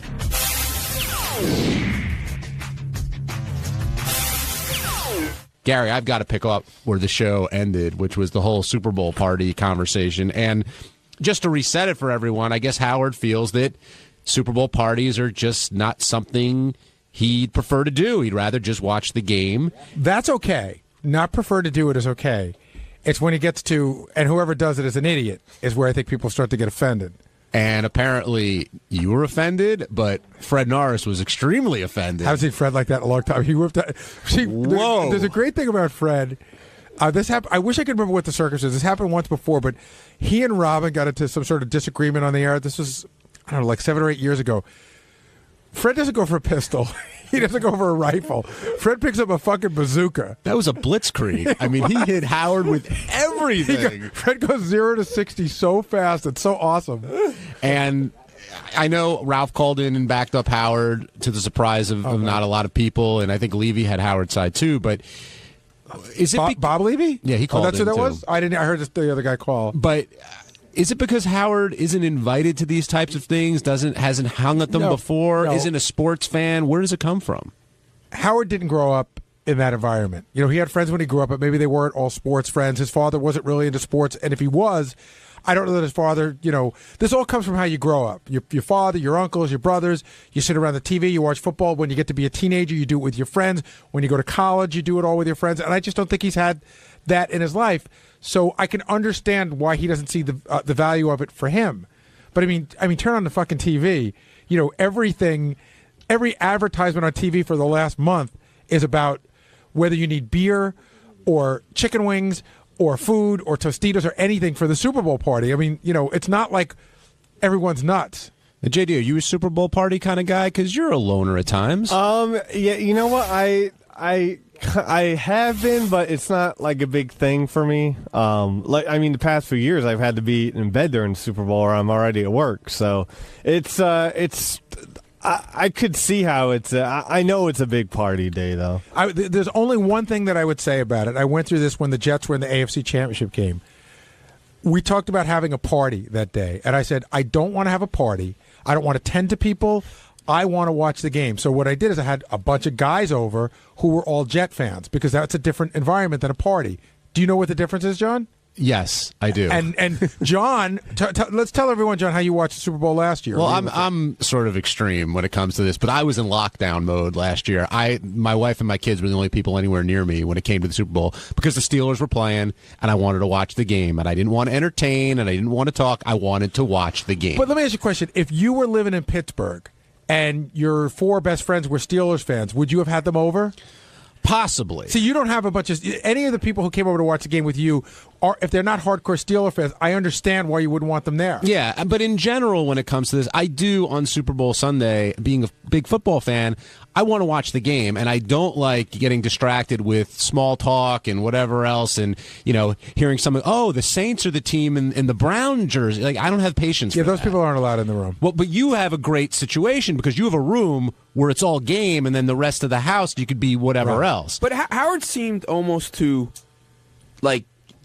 give that as a reason afterwards because he wanted to pay attention to the game. It seemed like at first it was about, do you want to hang out with people in your house? Not about whether is this the best watching experience if you want to pay a lot of attention. Listen, here's the bottom line. Howard's just not that interested. He's more interested in football now than he was like 10 years ago. He seems to have, acquired some passion for the game.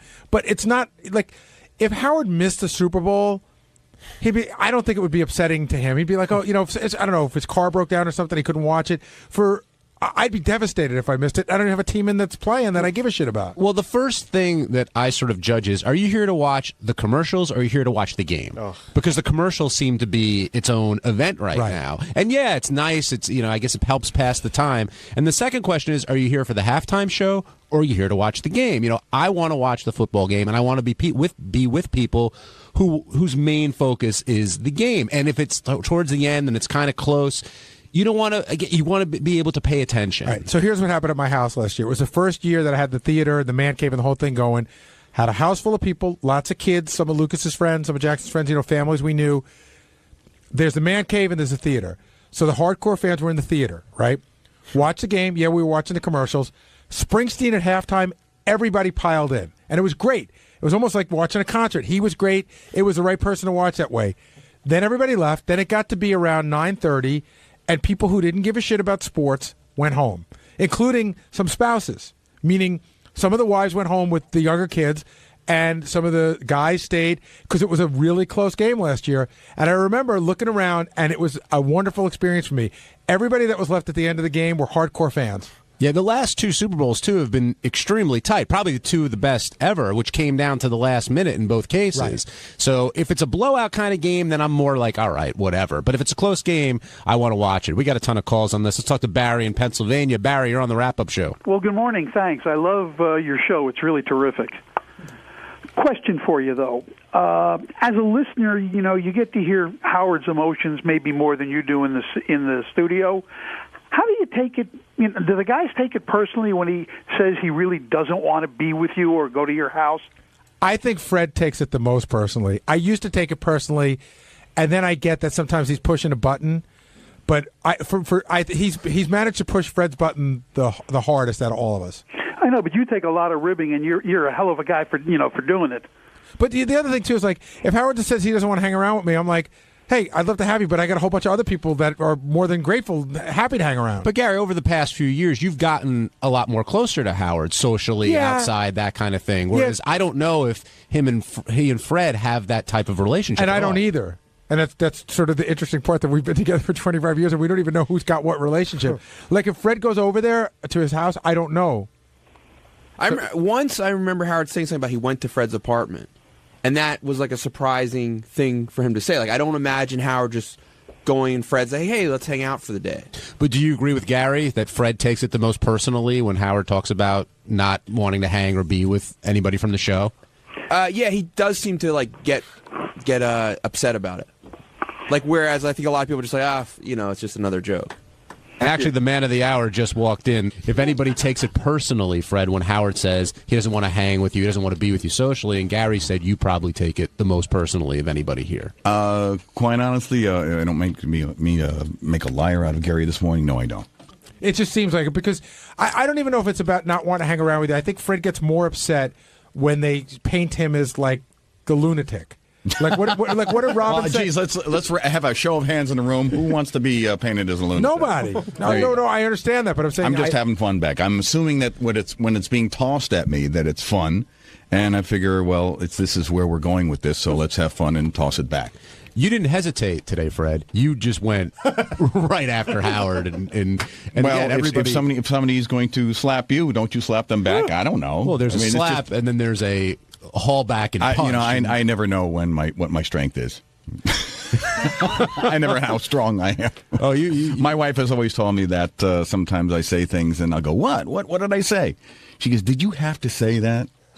And I go, I didn't think about it. Okay, maybe I was a little strong. I don't know. Now, why don't you think Howard can relate to having a Super Bowl party or hanging out and watching with friends? I don't know. That's a question you'd have to ask Howard. I have no idea why he doesn't find fun in that. And there's a lot of things that other people do that I don't necessarily find fun, and I don't really find fault with him for that. I really don't. Now, when you're do you want to watch the game, or are you okay with sort of being social and hanging with people, or does it matter who's playing? Well, you know what it is? It has two different dynamics. If it's like New York teams that are in it, or a New York team is in it, obviously you're a lot more excited. You want to kind of like, talk about the game or whatever, and, you just root for your team. It's like team spirit or whatever. If it's two teams that I really don't have a lot of feeling for, then, it's like, okay, I'll watch the game. To me, it's like, if the Yankees are in the World Series, I'm all there. If it's two other teams I don't really give a shit about, I'll watch it, but I'm not as emotionally involved. All right, let's go back to the phones. We'll talk to Ryan in Ohio. Ryan, you're on the wrap-up show. Hey, how you guys doing today? Good, Ryan. How are you? I'm having a good time. I just was calling about Howard and Super Bowl Barry, Ralph. Howard seems to think that anything that guys do normally is not right, and that him going to the shrink, or he's probably going to get his nails done during the game. But yeah, it all seems like regular guy stuff is not Howard's gig. But you're not as much of a man as he is because you can't run 27 miles. What do you guys think about that? That's quite a postulation. Yeah. I don't think it's just like a guy thing. This goes back to the DePace Gary argument the other day. It's like, why would you do something that I wouldn't do? With a lot of our show arguments. Like, why would you do something I'm not into that? Why would you be into that? Yeah, again, I was with Howard up until the part where he said, well, it's not for me, but anybody else who does is a moron.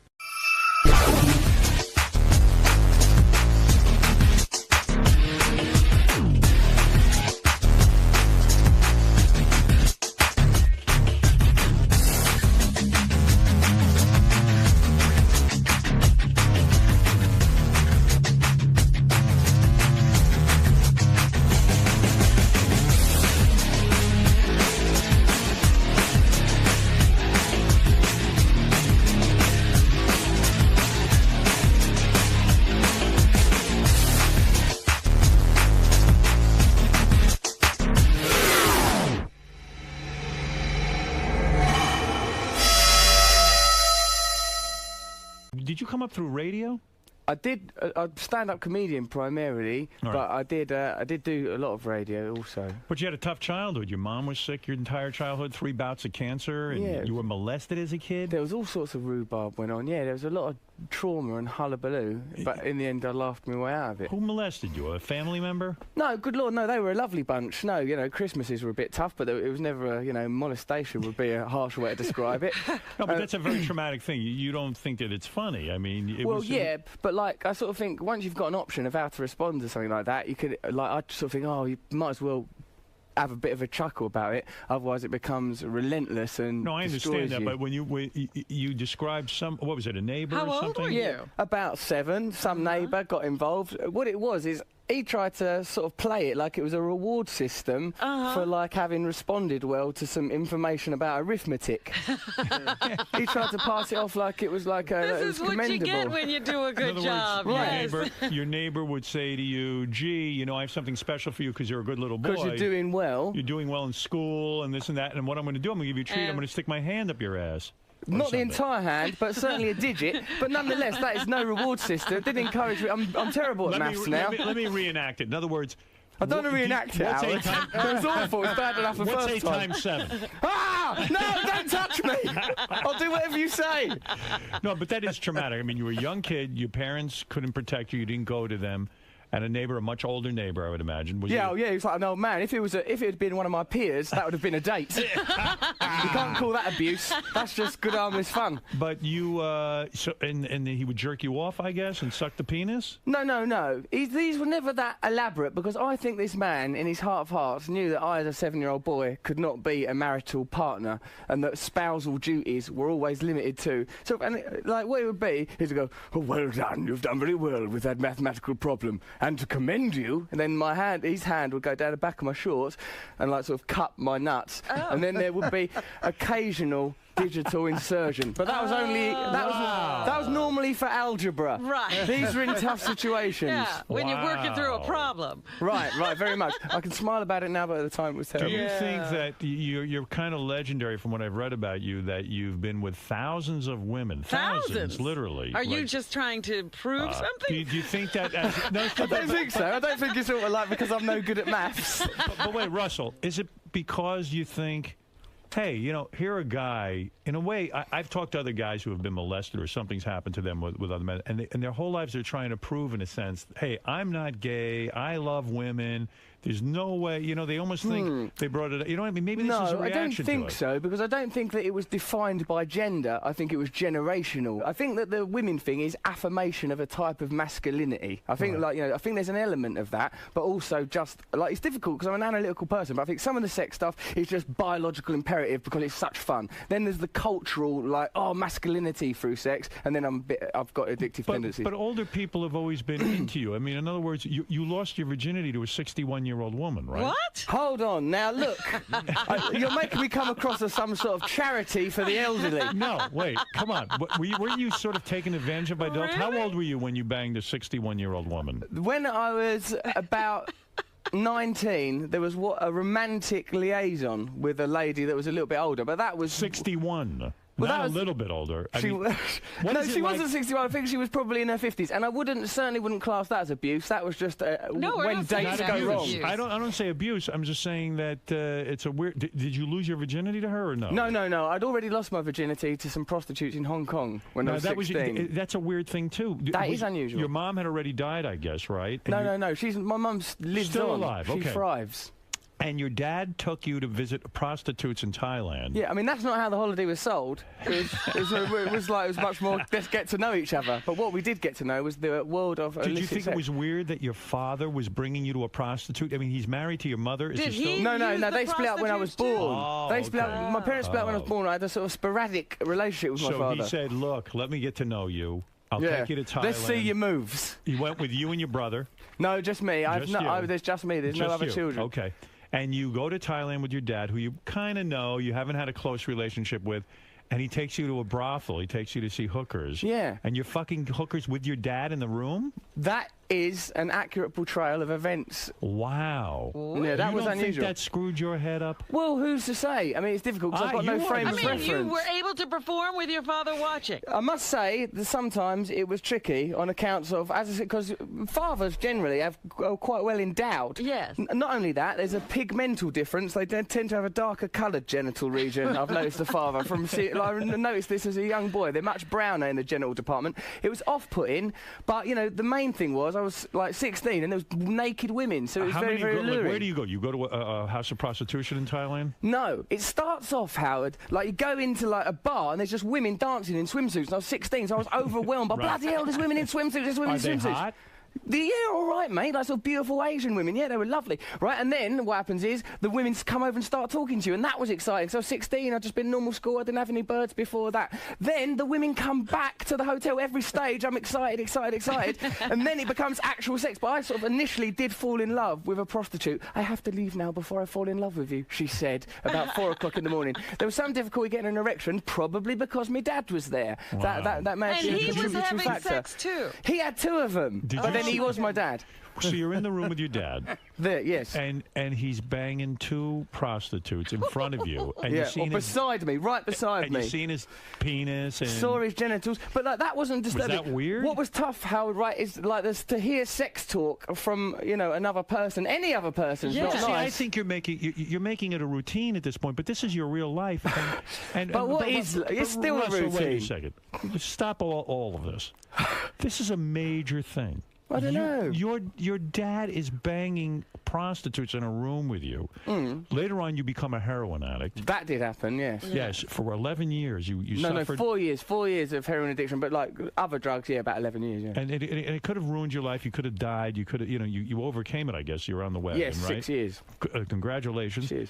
But it is very difficult. Don't you think all of this frenzy, carrying on with thousands of women and heroin and all of it is a reaction to this bizarre child? This is a bizarre childhood, isn't it? Well, yes, some of it was quite bizarre, but like everyone was trying their best, and who knows what it'd have turned out like. It's worked out sort of all right, really. I mean, undoubtedly. Has it? To go through heroin use and all of that? I mean, has it really worked out okay? he's talking about on the other side now. On the other side now, 6 years clean, everything's all right. Yeah. I'm How'd having you a get nice clean? time. Yeah, I had to go into rehab. 3 months, yeah. 3 months. Tell yeah, 3 Artie months he in has rehab. to go away for 3 months. I've been clean for 3 months. Artie, one day at a time, mate. Good, best of luck with it all. Thank you. No, I mean, nasty business. It is.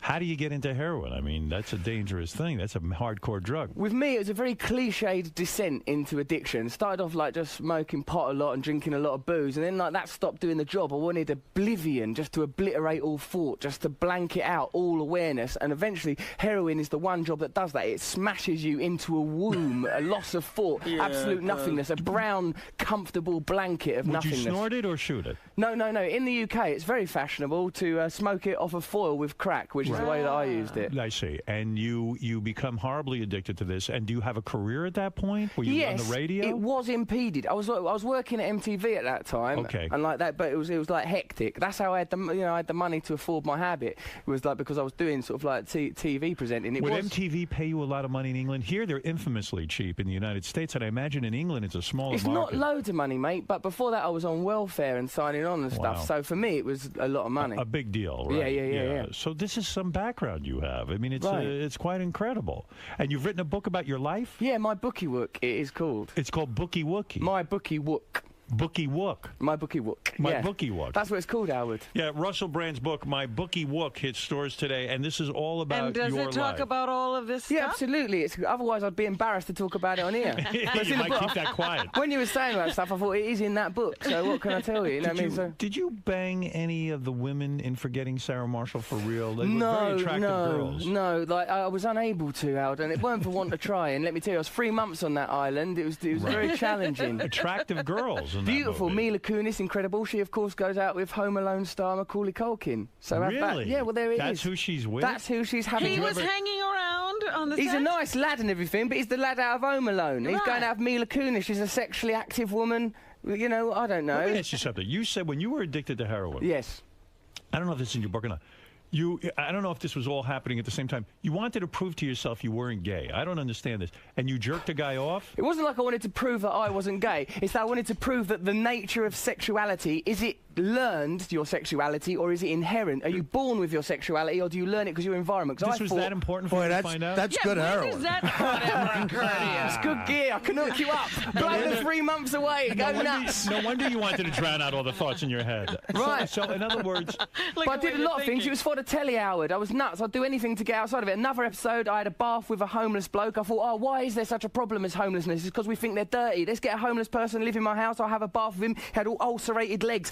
pus swimming out into the bathroom in clouds. Bathed with him. That was one episode. Why? To prove that, well, it's because I was on drugs. But the logic, the logic that I sold the TV company is because we think that homeless people are different from us, that they're dirty, that we hold them arm's length, that we don't address the problem. So you jerked the guy off on TV? Right, and the logic behind that one. You beat the guy off on TV? Yeah. You jerked off a man on TV? I jerked him off with this hand, my right hand that I hold before you now, Howard Stern. I leaned down and I touched that limp flesh rag till it spat out grey jizz, grey ribbons of ungrateful sperm, like a ticker-tape parade for nobody. How was that? It messed me up. I didn't enjoy it, Robin. I've got to tell you, it was unpleasant. Really? I didn't like it. It was anathema. Who was the guy? He was called Gary. I met him in a gay bar in Soho in London. Gary Carter? That's the fella. No, Gary Carter. Seriously, no, it was a guy named Gary. Guy called Gary. We went into this gay bar. We just went up to him. Goes, we're making a documentary to see is sexuality inherent or is it learned? Do you want me to go and wank you off? That's English for jerk off. Wank you off in the toilet. And he went, yeah. Then we went into the toilet. The cameraman held the camera. How long did it take for him to come? Initially I was reluctant, right? I was sort of half-heartedly doing it, but you've got to get all the way in the bed. You can't sort of, so I was doing it sort of tentatively. Did you use lube? No, I just used my hand and what God gave me. And then he goes, can I touch yours as well? And I goes, oh, fuck off, mate, give us a break. And then the director of the programme goes, go on, Russell, it'll be funny. And because of it'll be funny, that's got me into all sorts of shit all through my life. So I pulled down my trousers and pants, and there my genitals were, like, all sort of limp and rubbish. And he sort of started mauling at them. But then there's some egocentric pride kicked in, and even though I'm not gay, I still thought, I want to be good at wanking off this guy. Wow. So I committed to it, and, he finished, and then it's, as I say, he spat his seed, and that was the So, but end of the other than scenario. that, that's the only gay experience. Yeah, other than that, mate. Did you get excited at all? No, I found it very, very unpleasant. And it so it shows to me that. So you never came from it? Oh God, no! It didn't. I looked at my genitals; they looked like someone else's, all sort of like Play-Doh, just sort of like chicken skin. Well, that's a good sign. But you've had three. You've done it all with women. You've had famous women. You've certainly. Here, I'll tell you your What resume. famous women? This is my resume. Let's see. You had Kate Moss. That's great. There were liaisons. Of course, I don't like to hurt people's feelings by being explicit. But boy, that's got to be great. She's like a magical fairy person. I mean, to see her naked, she is beautiful, stunning woman. I mean, sounds like she's got her drug problems too, but... I don't know about all that, Howard. Right. I don't know about that, mate, but she was very beautiful. How long did you bang her for? I only saw her a few times. Remember, this was like the precipice of becoming famous. I just got a phone call, she would like to go, would you want to meet Kate Moss? She called you? Someone called on behalf of her. Wow. And I said, yeah, I would like to meet her. Met her on several occasions, but it was like going out of Elvis. It didn't sort of make sense. I couldn't assimilate it into my Were you on drugs at that time? No, I was clean. You were clean, okay. Yeah. You hooked up with Amy Winehouse? No, there was nothing. Amy's a friend of mine, there's been no What's going to be with her? Do you think she's going to make it? She needs to. I think she's such a talented person. I think she'll be all right. She is talented, no question. But is her demons?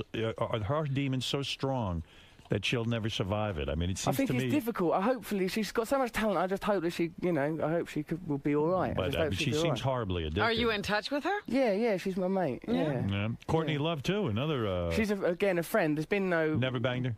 Well, actually, no, Howard. No, we're friends. It's hard to go from Kate Moss to Courtney, isn't it? But they all have their qualities. I mean, there's a whole bunch of girls now. I mean, so far you've only hit on one that he's done anything with. I don't know. Besides talk. Yeah, you got any other good Now ones? listen, Robin, I didn't make these claims. I didn't swagger in here like a pirate and say I've had sex with loads of famous women. I sat here quietly and talked about sexual abuse in a very sensible fashion for 20 minutes, then was hit with a list. Well, I mean, there's so Grey jizz, everything we covered. I mean, Grey jizz popped up, yes. Here's a sex story about you. Tell me if it's true or false, because your book sounds like it's quite interesting. You had sex with a stripper in your apartment. You've had many hookers. You enjoy hookers? Yes, I did sleep with a lot of prostitutes, yes. You did. You like paying for it? It's not that I like paying for it. It's just sometimes you sort of, as a younger man, I sort of didn't have the wherewithal to seduce women. And sometimes, you want the final product without so much of the heartache and agony of revealing that you How much money is a hooker in England? Well, it varies. I mean, you can spend as little as £30, which is like sort of $50, but then you're getting an experience that will make you feel you're involved in the sex trade. But for more money, you can have like a wonderful, magical illusion and a distraction. I must say, I don't get involved with that Artie, sort of business you now. guys have a lot in common. Artie goes to hookers as well. Hold on, I don't go to prostitutes anymore. Not since I've been clean and serene. It goes hand in hand with heroin. It does. I think. Yeah. Well, Artie is actually kind of falling in love with one of his prostitutes. She doesn't charge him anymore. That's magical that's happened to you. Think, well, it was Has that very ever happened to you? special what we have. Yes, as a matter of fact, it did. I did feel like one feels if you cross that line, once you break down that financial boundary, you do feel like Christopher Columbus discovering new countries. Yeah, no, it's a big deal. It's a big deal because that's their livelihood, isn't it? Sure. It's not like getting a free meal in a restaurant. It's better. So Way you're, better. You're having sex with a stripper in your apartment, and she started complaining to you that you didn't give her an orgasm, and then you spit on her. Hold on now. Remember, this is when I was on drugs. All these things when I was on drugs. Remember, I'm clean now, so you can't do me for it. You're a different guy than Different guy then. Is your career exploding at this point because you're having a good run now? After Sarah Marshall, it seems like now Adam Sandler's going to put you in a movie. Yeah. Have you shot that yet? I've done one. I did a Disney film with Adam Sandler, and he's producing a film I'm doing later on this year or next year. Yeah. Wow. So hooking up with him as a friend has been very, very good. He's been lovely. Yeah. I must Yeah, say. very good to you. And then also it says here you're about to star in the next Pirates of the Caribbean. There was some talk about all of that, but I think that's just because I dress strange. I think they thought they could save money on wardrobe. There's no one's ever said have this money. Anything. All right, so you got that coming up. Then there's a couple other films coming out, right? Yeah, Look at all in a row. Arthur, remaking that film Arthur. The Dudley Moore. Really? Yeah, I'm doing that. I'm playing Arthur. Isn't that a hard film to remake? Arthur to me was such a perfect It was film. brilliant, wasn't it? And Dudley Moore was brilliant. Amazing man. Isn't it hard in a way to have to try to duplicate that kind of success? I don't know yet, but I just think theatre productions get put on over and over again, and sort of if someone offered it me, do you know what I mean? I've got yeah, all right, Yeah. I'm well up for it. Are you a millionaire at this point? Yes. You are? Wow. Yeah, Did yeah, you make yeah. your millions in England? Yeah, England, like the Booky Wook sold loads. I do stand-up. I'm a stand-up comic, and you get a lot of money for that. Right, wow, good for you. Well, Cheers, it sounds Howard. great. Russell will be signing So now copies. you're here to conquer America? Just come over here to, just try my hardest, be nice, Who you keep banging out of now? mischief. Who are you with now? Who are you banging? I don't have girlfriends. It's not in keeping with my lifestyle. I just sort of try and meet people and have liaisons and quest for love and salvation. No, but do you ever get into a long-term thing with No, them? it never happens. You never fall in love? I do regularly, yeah, but it doesn't has no longevity. I'm not talking about lust. I'm talking No, I'm talking about love as well. I look at women. Sometimes you think, once you don't believe in God anymore, what's left? There's only love, and I kind of believe in universal love. But also, sometimes you think a woman can save you. That's what I think. A woman can save me, You and I just- believe in it. But then it passes. I see. But Russell will be it's almost like your character in the movie. It is. They based it on me. They changed it. What is your longest relationship been with? Oh, like just sort of, they maybe sort of a few months, 6 months here No and there. kidding. Yeah, I find it Yeah. hard to maintain To stay that kind of- maintained. Yes, exactly. Well, who do you hang out with? You got guy friends? Yeah, loads. I hang around Yeah, with my mates all yeah. the time, and I've got female friends as well. But it's just I find it hard to be in a conventional relationship. Why did Bob Geldof call you a cunt I at an award think show? he felt that I was one, I guess. I mean, but I had I Why messed would him up someone- for it, though. What do you he, mean? he goes, right, here he goes. I was hosting the NME Awards in London. He goes, Russell Brand, what a cunt. Right, and I goes, Bob Geldof there. Right, now, where was my brilliant comeback? He may have, what did he say? I don't like Mondays. Oh, yeah. No wonder he's such an expert on famine. He's been dining out on I don't like Mondays for 30 years. And he Not didn't bad, like- right? yeah, One hit. and he No, didn't- that was a retrospective. That's what I hit him back with after the cunt thing. Well, listen, you're on a roll. Yeah, sure. Go ahead. I got a question because there's one thing I read that Russell did, and I want to know if when you did this, were you on drugs or not? Go on, mate.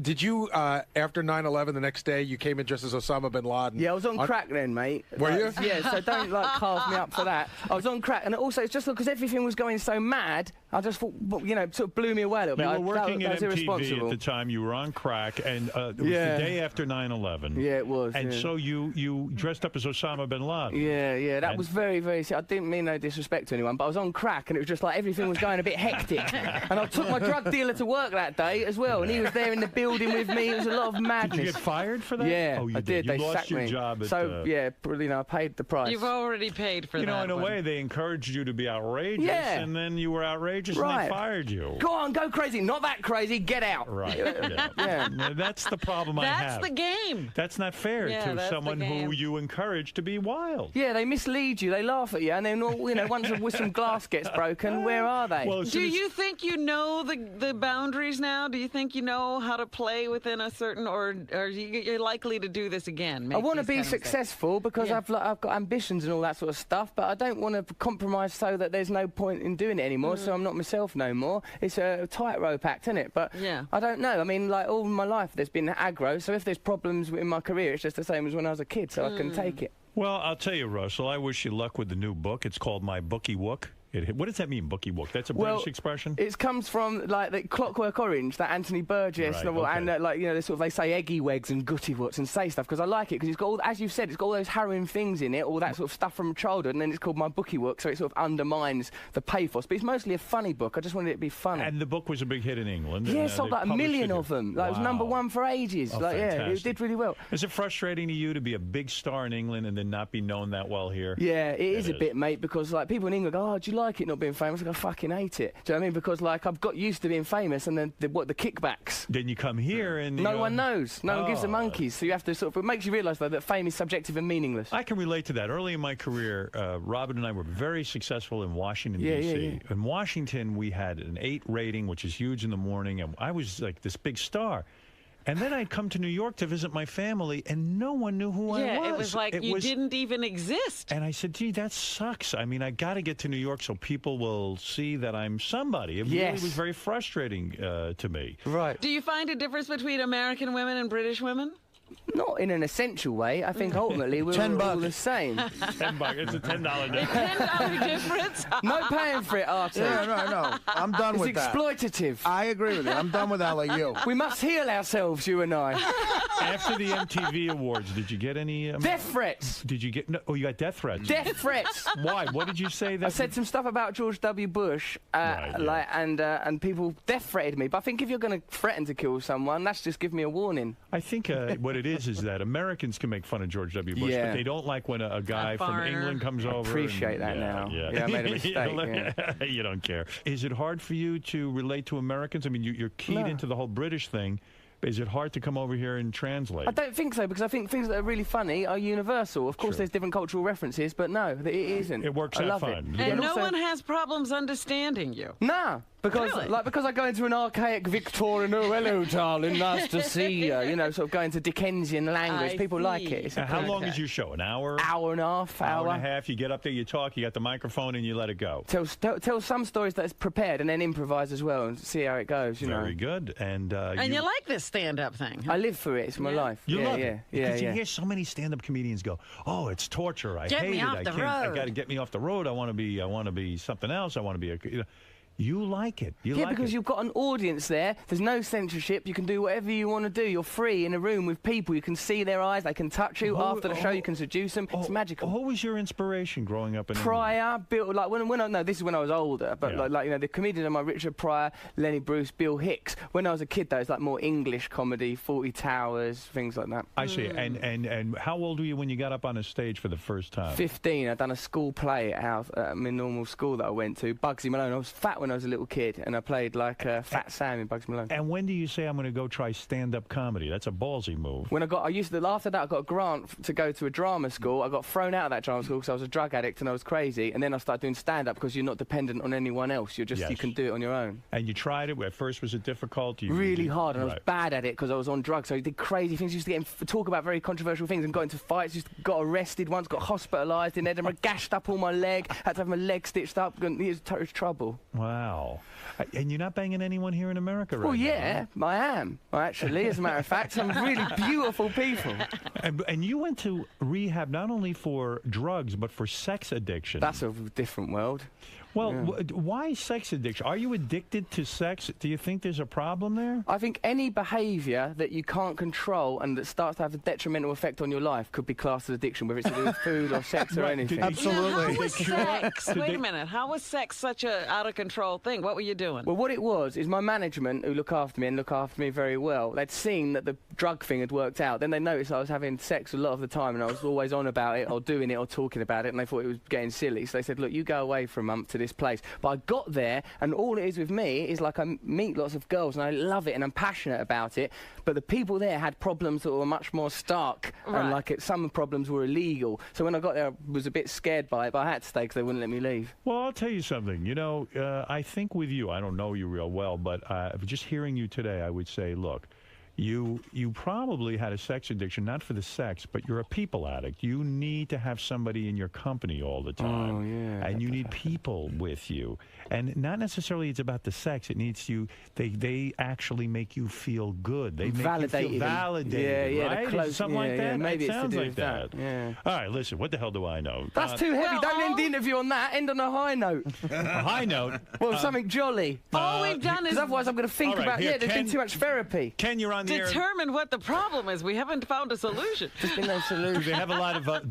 who else is in sex rehab? I would imagine you know these sex rehab is these pedophiles, these guys who go away and they like little children. There was there was a fella there who had married a 15-year-old. There was lots of crazy stuff going there. I found it very hard to sleep at night. I was listening to the floorboards the whole time. I thought I'm going to hear people creaking around. It was an edgy experience, very Absolutely. edgy. What you described is so true. I mean, and do you make friends with these pedophiles? Well, what's difficult is they're sort of quite nice when you know it. They're probably charming. If you're not a little kid, it ain't a problem if someone's a pedophile. You're out of their remit. Do you know what I mean? You're an adult. They weren't interested in you. They left me well alone. I mean, I dressed up in pigtails. I tried everything. Gingham frocks. Are there women in the sex rehab with you as well? There was one. She didn't last long. Poor cow. Yeah, right. Must have been murder. All that attention. Did you end up banging her? No, I didn't actually. She was just there for the first day that I was there. Then she graduated, and one could see why a life of sexual addiction might have appealed to her. You know. Yes. Has your outlook on sex changed since you went to sexual rehab? Do you try to stay in a loving relationship? No, he doesn't. No. I don't try to stay in a loving relationship. relationship. You're still a sex addict. Well, what I try and think is put other things in my life first. Don't do things that are detrimental to myself or others that upset people. Certainly wouldn't consider paying for sex and all those kind of things. You know, that's what. Do you wear a rubber when you have sex with women, or do you just can't handle that? No, I generally speaking really try. Safe sex, I think, is very, very important, particularly when the figures start getting up there. I think you've got a responsibility to others. With the hookers, yeah. But have you ever gotten a girl pregnant? Have you ever had a kid? I've no children. No children. That's a miracle. No children. That's a miracle. Maybe there's something wrong. Hey! That's not on, Robin. I reckon my sperm could drill through that glass. Yes, Ken, go ahead. Russell, I never heard of you before, but you're one interesting motherfucker. Thanks, Ken. You seem like a nice man. This is one of Howard's best interviews. I mean, I'm going to watch. Anyway. This is the beginning of Russell's ascent into American pop culture. We're the start. I think we just... Do you think so? Well, look what Ken just said. Ken said I'm a lovely motherfucker. Ken said he didn't give a shit about you. Now he cares about you. Is Ken you're interesting, man. This was one of the most interesting pieces of radio in a long time, and I love this show. So, thanks, Ken. Well, that's hey, an honor. That Cheers. speaks well, and believe me, I'm telling you, if you can win over my audience, you're well on your way. Wicked. Now, let me ask you something. You're aware of the Howard Stern show over in London. Yeah, what did you think? Did you ever get copies, or what did you do? I watched that movie. Everyone's aware of this show because it's like an iconic show. And also, when I would sometimes get thrown off of the radio, they'd say he's like the British Howard Stern. Sometimes they would say. Yeah, well, always when they're getting thrown off. Well, Russell, you'll be happy to know I'm insane. Oh, that's lovely. That's comforting. All right, Russell Brand's book, My Booky Wook, hits stores today. I will have to read Russell, this book. Yes. Quick question. You threw off an Anthony Burgess reference. Yes, mate.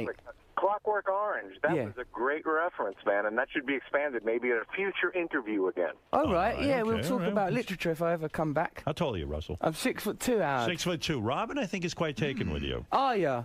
Well, you're cute. Well, that sounded dismissive, and I'm looking for love. No, you're not. I am in all the wrong places.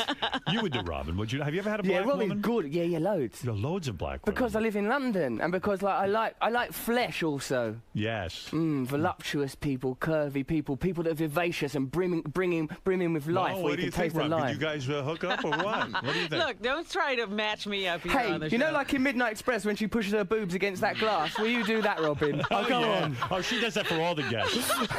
Pleasure to meet you. You too. And great having you here. And I want to thank you. So and come back and see us again. That's very kind of you. All right, Russell Brand, everyone. Russell, how'd it go, man? Oh, it's really nice. He's such a nice person. Yeah, it was lovely. I really, really enjoyed it. And I do fancy Robin. Oh, really? Do you think there's a little chemistry between you two, right? Did you? Because Howard said that there maybe was, because she looks like she'd look after you. But she's probably got a husband, has she? No, man, she's Really? single. She likes younger guys. Really? Because I'm younger, I'm guessing. Yeah. There we go, Maybe then. next time We'll you put it come out on, there. man. Why I'll leave let it her that know. long? I mean, I ain't going to burst back in there. It's gone well done and nose it out. But, like, yeah, she's cracking, man. Hello, all right, mate. Hello there, hello. So, Russ. Fuck off. Hey, how's it going, man? That was great, brother. Nice one. Thanks. Great You're to meet great. you. You're hilarious. It sucks I gotta go on after you. Oh, no, That was it's lovely to great. meet you, mate. Thanks, brother. You were great. Thank you. I love you. I'm a fan of you, dude. When are you playing here? Thursday, 8 p.m. You can come if you want. Do you Shit, want us to I hook love you you, up? but I'm performing. You working? I'm on tour right now. Of course, right. But I love you, dude. Nice one, I appreciate it. Thanks for coming to say so. Thank you. Thanks very much. Cheers. Take it easy. Thank you. Russell. So what do you like about doing Howard's show? Because it's very authentic and honest, and although he's combative, it's only in a sort of he's got a warm heart. You can see he's not like a nasty person. He's warm, but he's just addicted to authenticity and truth. And so if you're truthful, you're all right. Like I think if you was a person that was full of shit or phony, you'd get messed up in there. You seem to be very comfortable in there. Yeah. Meeting him the first time, you were able to talk about a lot. Yeah, because I'm familiar with his work and everything, and what he's I admire him. So Cool. So you had a good time today? Yeah, I loved it. Awesome, man. Yeah. All right. Well, good luck with the book. Thanks a lot. Hey, Artie, I got a question for you. Really, a serious question. Now, you talk about... Shut that off, all right? Seriously, shut it off. No, I want it off, because this is something that shouldn't be... I want to ask... Shut the fucking thing off! Ladies and gentlemen, we present to you The Ronnie Mund Show. Well, he's 5'6", but he still does security. A player with the women, despite a gray goatee. Yeah, the little Jew jeans got an attitude. Some say he's feisty or just downright rude. He's got a gray suit with a turtleneck, keeping whack packers all in check. We call him old man like he's 84. He's driving a limo shouting, "Let's fuck some hoes!" He's Ronnie Mund and it's a Ronnie Mund Show. He's Ronnie Mund and it's a Ronnie Mund Show. He's Ronnie Mund and it's the Ronnie Mund Show. He's Ronnie Mund and it's the Ronnie Mund Show. What the fuck, man? What's your problem? What's up, you Mund maniacs? I'm Richard. And I'm Sal. Welcome back to the show. I had enough of this camera bullshit. I swear to God, now I had enough. Leading off this episode, we find Ronnie in yet another one of his little predicaments, as comparisons to a tiny celebrity guest leave Ronnie piping mad. All right, we got to bring in Vern. Oh, you're not meeting me? No. Oh. Shut up, asshole. Ronnie's stunt double's here today. Vern Troyer. Why do you think that's funny? I didn't know Vern Troyer had a smaller twin brother. You don't know why? I'm talking games. I heard of Mini Mund. Good. Mini Mund. I don't find that funny. Fuck yourself, too. Yeah, sign this fucking thing for fucking charity, please. Ron? Can I sign this motherfucker as Mini Mund? Buddy? All right, Mini Mund. Al? Don't be a douchebag. Just fucking sign it. Sorry, I gotta scratch my balls. It's about time for a shave. They're getting hairy. Asshole. Mini Mund has mega attitude. Two of you. Go suck my cock. Little man, big attitude. Fuck yourself. Ronnie Mund, little man, big attitude. You jackass. Little man, big attitude. What the fuck is wrong with you? That's fucking nuts. Will you stop with the fucking signs? Jesus Christ. What happened to the sign on your back? There is no sign on my back. Is there anything on his back? There's nothing on his back. It never got on my back. Greg? There's nothing on there. Well, I saw it. It never made it on my back, though. I know you saw it because you were in there with your buddy Sal, probably. He got it on your back. No, he didn't. You met the great Ronnie Mund? You have. I saw it on your back. How did you see it on my back? There was a cross.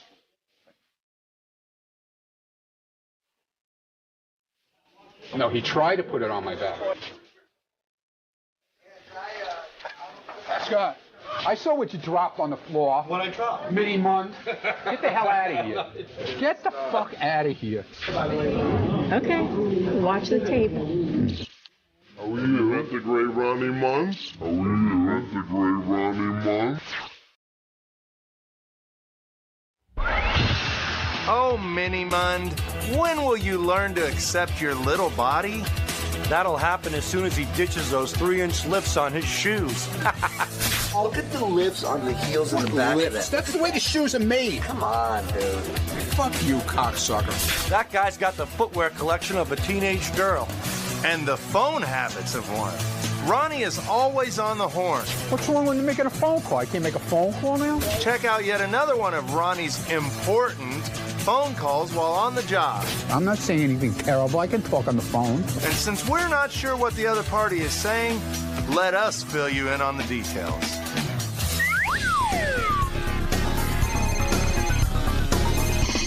Whatever. You know what? I know you. You're no actor. You're not acting for any camera. Please, don't give me no shit now, okay? Hello? Hi, I'm Mark. What's up, fuckface? No. Go fuck yourself, dickhead. Ball bag. What's that? Open ears, jackass. What's up, shit pipe? Really? How I many? just farted and a black cock fell out of my ass. Are you kidding me?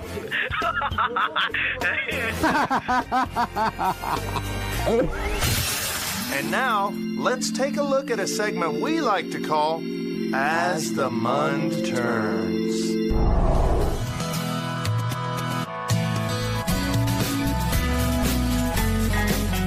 As the Mund Turns. The only one that ever gave me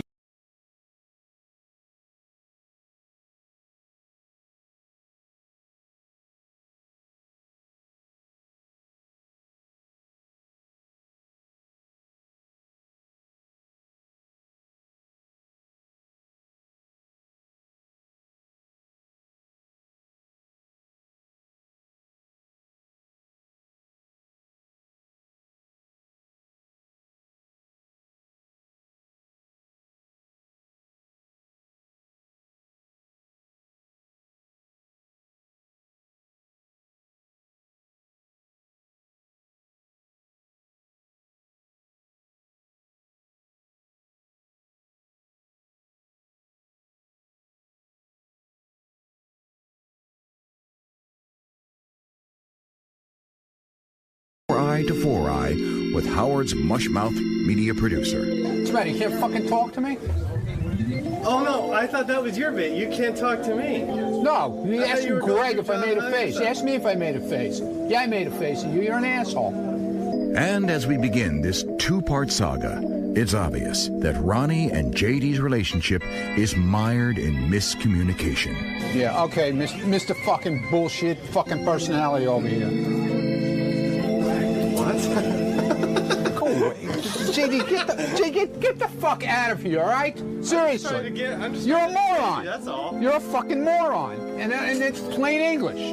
But no matter what young JD says, Ronnie's paranoia has taken over his tiny frame. As he's convinced that JD is the prime instigator behind each and every Ronnie-related taunt. Oh, stupid asshole. Little fucking instigator bitch down there. Me? Getting behind the wall. How am I instigating stuff?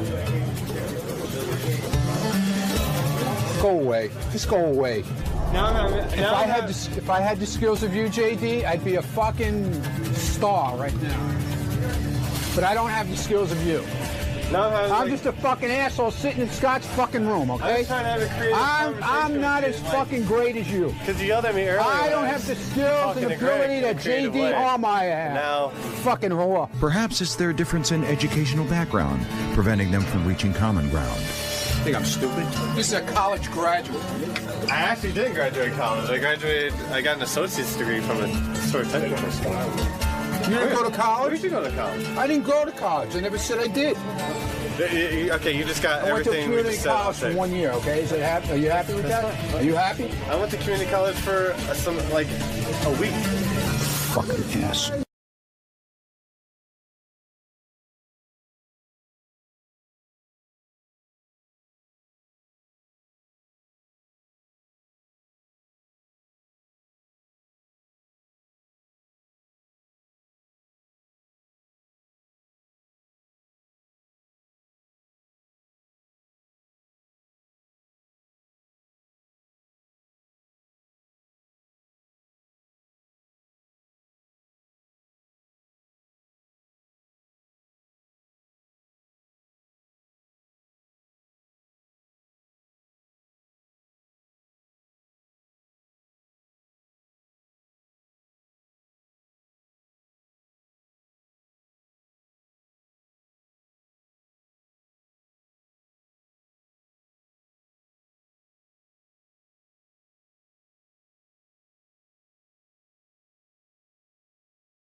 tackled by Richard and Sal for his leprechaun-themed turtleneck, it's clear that J.D.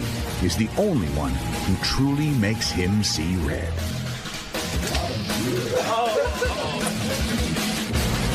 What are you laughing at? Damn it! JD's got to get a bodyguard. I was just standing in the hall. Yeah, standing with that stupid smirk. Get the fuck out of here. I can't stand and look and smirk. And when J.D. attempts to smooth things over, Mr. Limo Driver wants no part of it. Would you like to apologize for almost injuring me? No.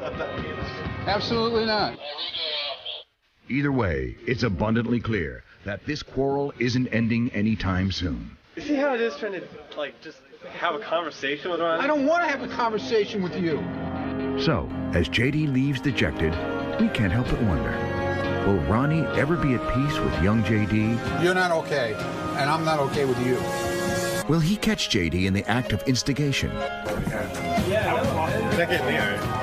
Will this pole dance lover turned pole tosser be able to stop his violent tirades against Howard's timid TiVo guy? Look at your face, and then you'll know why I want to cut your throat.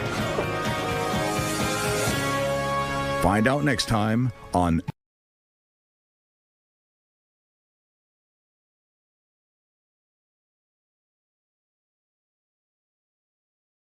Hope Ronnie decides to go easy on JD. He's really being unfair to that mush mouth. Not me. I'm always down for some nerd bashing. I wish I was as cool as you. And who better than old man Ronald? That guy's a legend. And speaking of legendary moments, it's time for Great Moments in Stern Security History.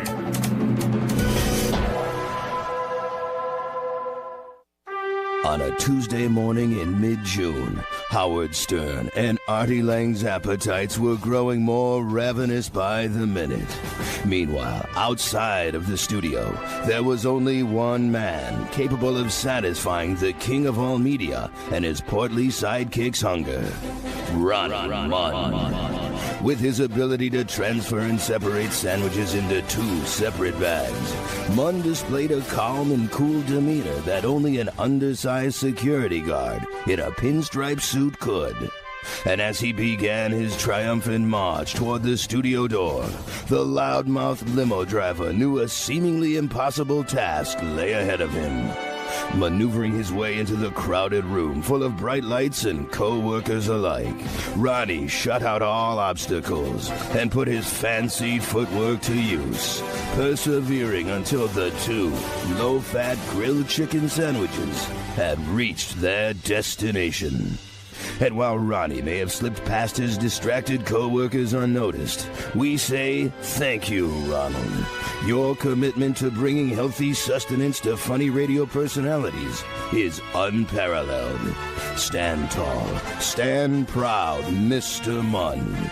Your actions rank among the top in great moments in Stern security history. No average-sized guard could possibly maneuver low-fat sandwiches the way he does. I'm getting them right now, okay? You just fucking got here. Sir Ronald, we salute you. Now let's get back inside Ron's head with another segment of Mundane Thoughts with Ronnie Mund.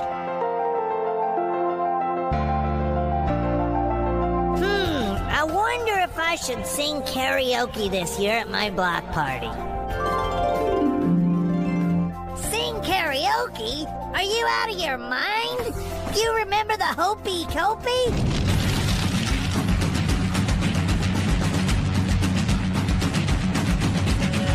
Don't sing, you moron! Ah, fuck that guy! Everybody loved the Hopey Copey! You were a sensation! Ricky Man sings at all block parties! Yeah! Sensation? You're the laughing stock of the whole block party! First you jumped in the bouncy house, and then you sang Hopey Copey?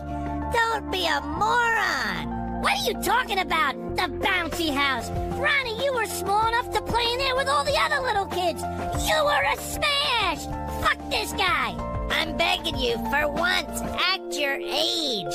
Play a little pinochle, dance to some Lawrence Welk like a normal senior citizen would. Fuck this guy. Take those pinochle cards and shove them right up Lawrence Welk's ass. We're doing the hopey-copey. Yeah, I'm gonna be the star at my block party, singing hopey-copey and doing karaoke. Who would have thought Ronnie was facing such inner turmoil? Certainly not me. Now let's get out of Ronnie's head and onto the pavement. Yes, folks, it's time for more of Ronnie on the Street.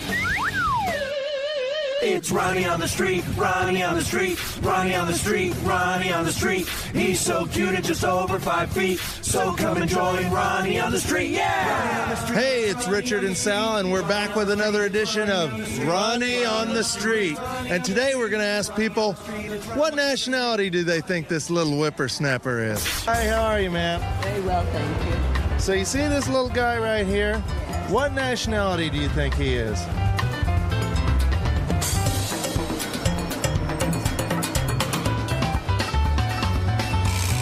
Probably, he looks like a cross between a German or a very unhappy American. Russian. Something Middle Eastern of some kind. This looks like a little bit Irish and Spanish mix. I guess Italian would have been the first one. Greek or Italian. Looks like an old Italian motherfucker. What makes you think that? Because the way he's dressed. His dress, wearing his look. He looks like an old mobster, that's why. I know, this has that fucking arrogant look on his face. Now, would you be surprised if we told you he's Jewish? He's not. Is he really? Now, you ready for a big shock? What, he's Polish? He's Jewish. Let me holla at him real quick. Okay. What's his last name? Mund. I'd believe it. He's really Jewish? Wow, I'm impressed. Really? Is he really Jewish? Yeah. Wow.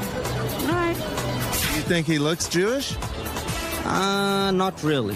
I think he's afraid to look Jewish. Why do you think he has such an intimidating look? Do you think he's doing that to hide the fact that he's Jewish? No, probably because he's so short. I think he's small, he's short, he probably has a small dick. Why do you think he doesn't want to look Jewish? Who wants to look Jewish? He's kind of like a Guido Jew. I would say a Guido Jew. A Jew-gene. A Jew-gene. Do you think by him trying to look Italian, he's more appealing to women? No. I don't think so. Oh, no, not at all. You think he's got that tough guy attitude? I think he wishes he had that tough guy attitude. You think he's trying to toughen up? Yeah. And Italians kind of have an image of being cooler, you know? Right. People stereotype Jewish people too much, you know? What do you think of Jews? I had no problem with them. Right. They never bothered me. They're not as bad as those Jehovah's Witnesses, you know what I'm saying? Well, it seems a lot of people are confused about Ronnie's nationality. Yep. But I think there's one thing we can all agree on. He's an asshole. Ronnie on the street, yeah! Well, that brings us to the end of today's episode, full of Mund madness. But there's plenty more madness to come. Yeah! Yeah! Yeah! So don't miss the next episode, or we'll sick a 5'7" bodyguard on you. Don't make the old man throw his back out, okay? Ooh, I'm scared. Okay, here we go. Ronnie on the street. Ron, I can't hear myself. What the fuck are you doing? Here we go. Ready? Fuckface, hit it. It's Ronnie on the street. Ronnie on the street. Ronnie on the street. Ronnie on the street. He's so cute and just over 5 feet. So come and that's one. So come and join. Jesus, my first date. It's Ronnie on the street. Am I taping? So come and join Ronnie on the street. Yeah. I just gotta fix that part. So come and join Ronnie on the street, yeah! I just fucked up that so come and join. Does this sound good? So come and, Ronnie on the street, Ronnie on the street. Right, so cute and just hit it again. Ronnie on the street, Ronnie on the street. Ronnie on the street, alright, do it. So come and join Ronnie on the street, yeah! That was good, right? I don't know if I call it good, but it'll work. Right. especially for this dog shit episode. Get the fuck out of here, you and your fucking... Leave her out of you and your songs and your movies and your Ronnie shows.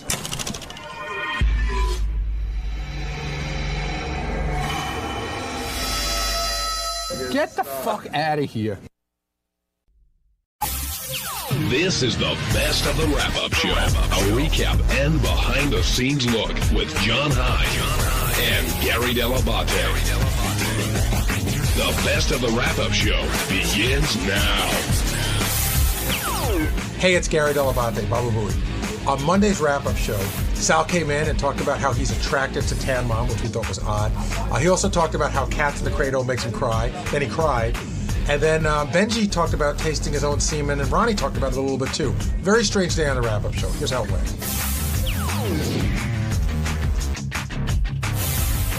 Sal's now joining us here. And Sal, you hit a lot of stuff this morning, ranging from your little crush you have on Tan Mom, which I thought was... I wouldn't say it's a crush. What would you call it? Just a fetish. What's a fetish? Like, what's the definition? Like, why? I mean, I know you know what the definition is. Why do you... I noticed that in you. Like, you have this... You used to watch granny porn, which is not really like 90-year-olds. It's like 60-year-olds. But what is it in you?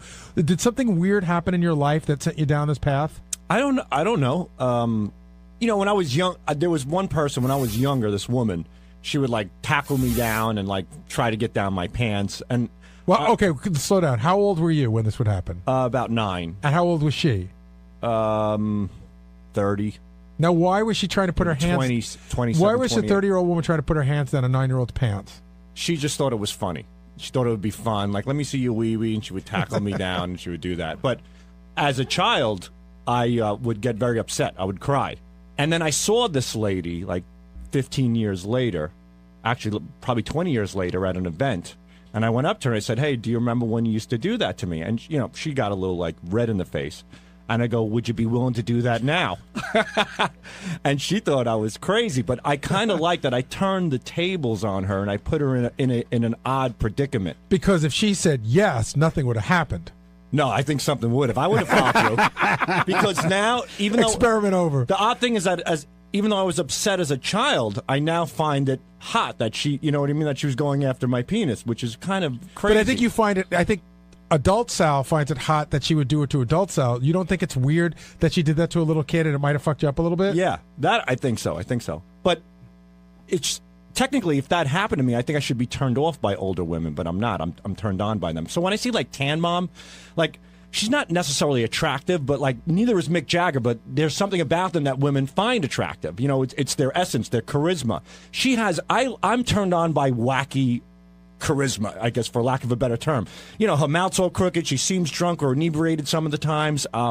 You know, she's posing on a beach with her tits flopping out. To me, that it just says that, hey, this is a wild, crazy girl. I like that old, white, trashy woman that will kind of let you do whatever you want to her and get a kick out of it. If you're attracted to wild, crazy, sort of off-kilter women, why'd you marry a beautiful girl? Because I'm attracted to wild, crazy, off-kilter women for the moment. This is not somebody you want to drag home.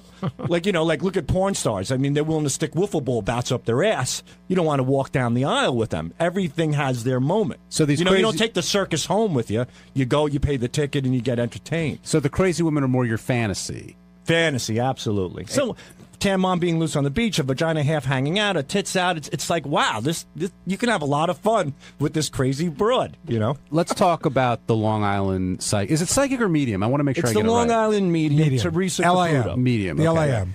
All right. Sal, you've been pitching her hard for months now. In our writers' meetings, I know you believe, you know, you think she... And you had told me about Westbury Music Fair, how you were like, wow. Like, you were a little skeptical, but after then, you became a believer. That's fair to say? It confirmed it. That I'm a believer. I was on the fence, and when I went to Westbury Music Fair with 3,000 people, the way she would pick out people. I know, if you make a generic comment, somebody died of a heart attack, 3,000 people, somebody's going to stand up. She specifically would point to people and then say how the person died. But I want to ask you a question, and I'm not saying the Long Island psychic does this. In my mind, she's a psychic, okay? Medium. She talks to the dead. A medium. But why... say somebody else did this act, right? Right. Why wouldn't... What makes you so sure that there aren't plants in the audience? There could be. There really could be. But I think that if she were to come on the air and she were to do some reads, or if you were to meet her personally, let's say your family members were to meet her personally, Gary, I think that possibly she would turn believers into some of us. But wait a second, you said the second part that she could make me a believer, but you didn't answer the first part. Which is what? That you're just, it's a leap of faith for you to believe that it's all real. No, I'm confident that it's real. But why? Why are you so confident? Did you believe in psychics before or mediums? I did. As a kid, I would always watch George Anderson, which was on Channel 6. It would follow Jackie's comedy show, and he would scribble on a pad. And I went to see him. Hello? I went to see him, and it didn't turn out that well. Mm-hmm. And then I believed someone in John Edwards, and then I saw that whole special where, they were miking the audience, and then it turned me off. So I believe these people have somewhat of a gift, but I think that Teresa has the ability to really, she has an extraordinary gift where she's able to fine-tune it. And don't all the psychics fine-tune it? Don't they all? When John Edwards had that show, didn't he know things that only he could know? Yeah, I guess what makes her different than anybody else who is a psychic or medium? I can't really put my finger on it. There's just something about her that I think is quite fascinating. And again, being that I saw her live at Westbury Music Fair and what she pulled off was just like, it's just one of those things. It's a phenomenon. You really can't explain it. And Howard told you, no more Long Island Medium. She's not going to be on. We're done. That I got. But I've always I listen to Howard. He's made me a believer in a lot of things. Like he's changed my point of view on certain things. But this is something where I'd like to do just the opposite. I'd like to make Howard a believer in possibly this. See, but you're not interested in investigating whether what Howard's saying may or may not be true. You're so sure it's true. You want Howard to understand it. I would love for Howard to say, "Wow, this." I don't have an explanation for this. I'd love to put Howard in that situation. I didn't know that Cats in the Cradle was your Achilles heel there when it came to crying. Being a father, 3 kids, it's a no-brainer. Well, actually, it's not. I think that again, to explain to you why... Gary, you're not in my head. You can't explain what I'm... What about... You're a good father. I think it's because you didn't have a great father. The song is sad to you. It might be that, but I also think that whenever my son wants me to do something, the first thing that pops in my head is Cats in the Cradle. And I'm thinking I better do this because I don't want to be at a point in my life where I'm going to regret not sharing those special moments with my son. Like someone you know really well. Like my dad, right. That I get it. But I look at it's just a sad thing. The whole thing is What horrible. specific part of the song gets to you? At the end. The keys. When the kid has no time for his dad? Right. When he's old and decrepit? Right. I don't want to talk about it. You were getting emotional. No, because there would be nothing worse for a father to hear his son saying, I don't have time for you. It's just horrible. It's just horrible. Wait, are you talking about the part where he says he grew up just like him and he makes that... his father's... Right. And I never... I don't want to talk about it.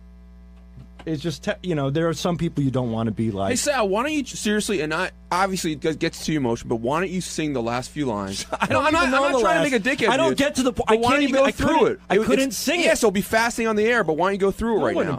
I can't sing it because I shut it off. Well, don't sing it, just say it.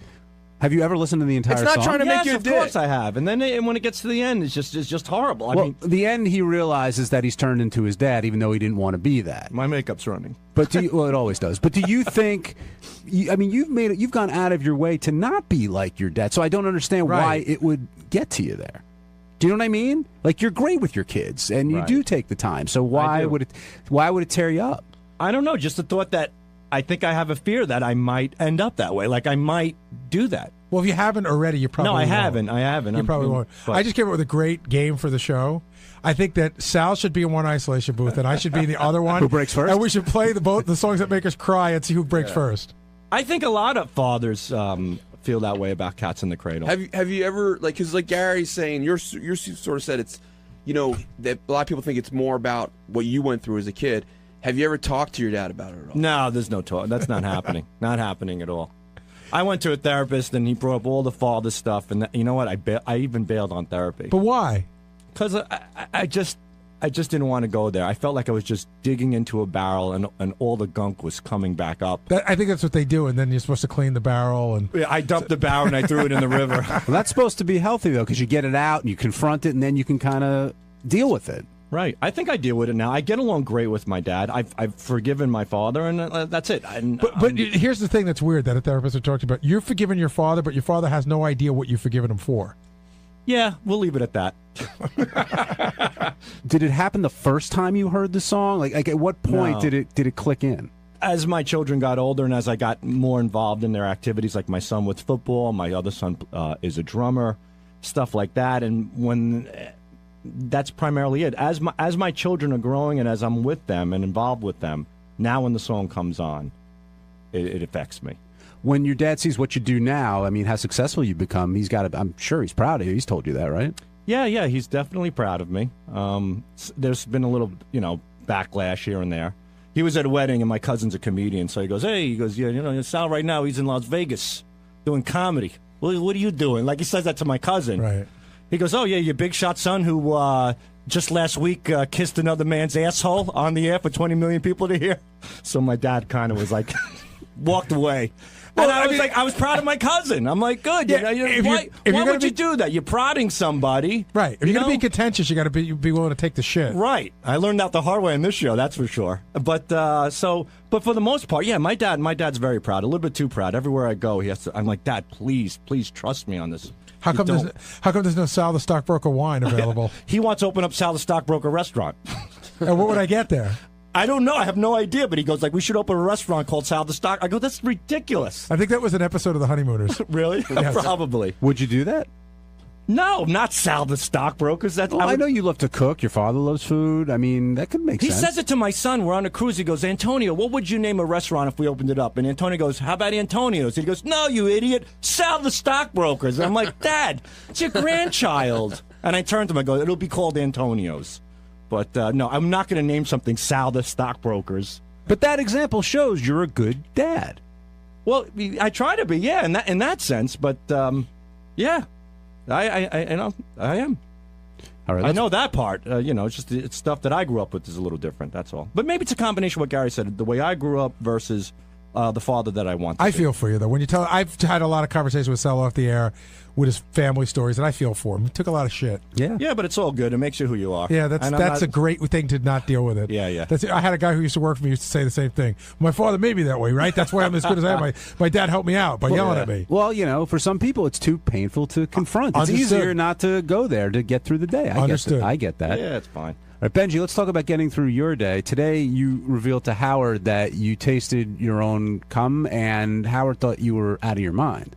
Well, what I said was, which I think most guys have probably done out of curiosity, is I put my tongue against it out of curiosity because I know girls eat it and saw what the taste was. I would find it disgusting also if I think about it.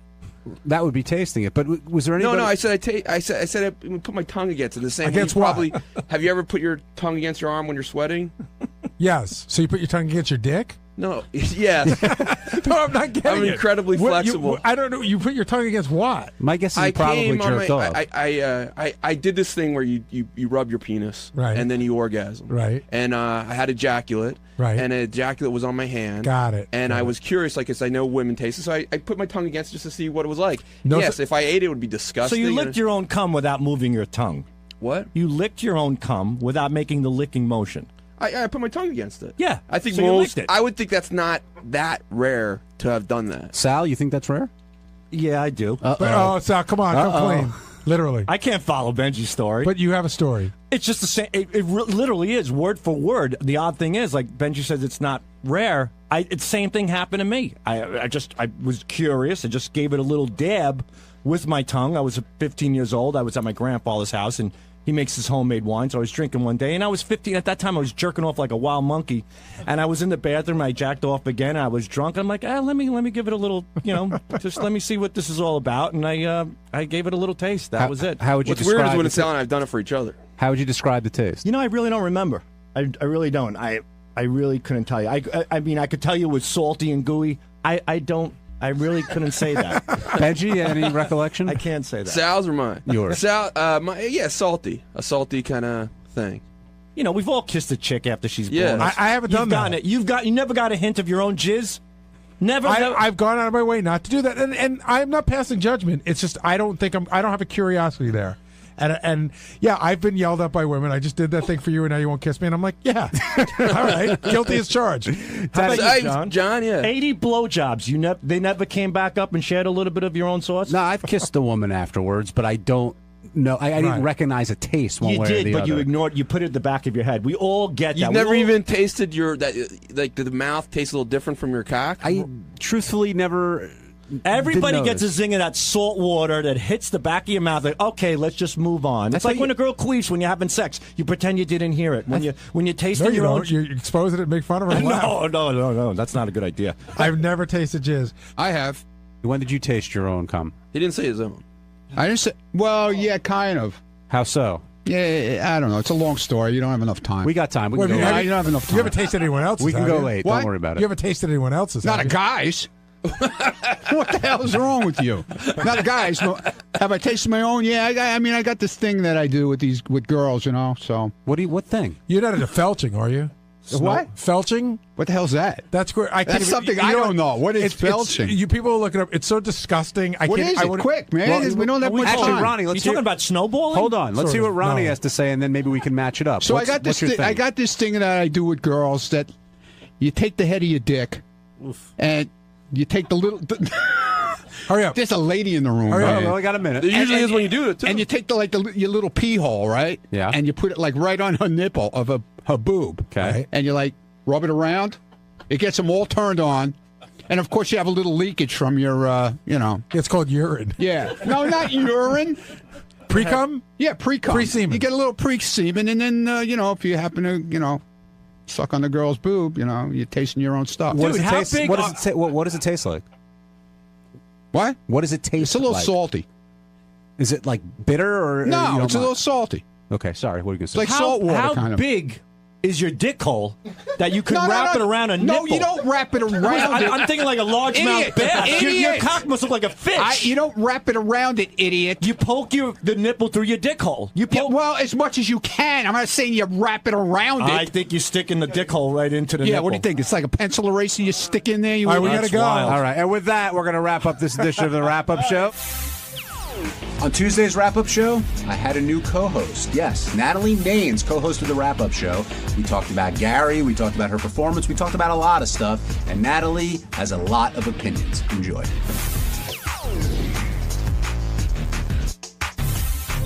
Natalie, you were a huge part of the show today. We're going to discuss your appearance and how you really feel about Gary and how Gary feels about you. I think we should break that down. And, of course, how you feel about Howard, who I know you love. Yes. Howard is not looking forward to his trip to Chicago. And with AGT, it's wearing him down, it seems. And, he's got that and the Vegas week and a couple other things before things kick in at Radio City. And sometimes Howard complains about doing something, but then he gets there and he's okay. He always makes the best of it. Right. But could you sense that he was a little, worn down or wary of what he has going on this week?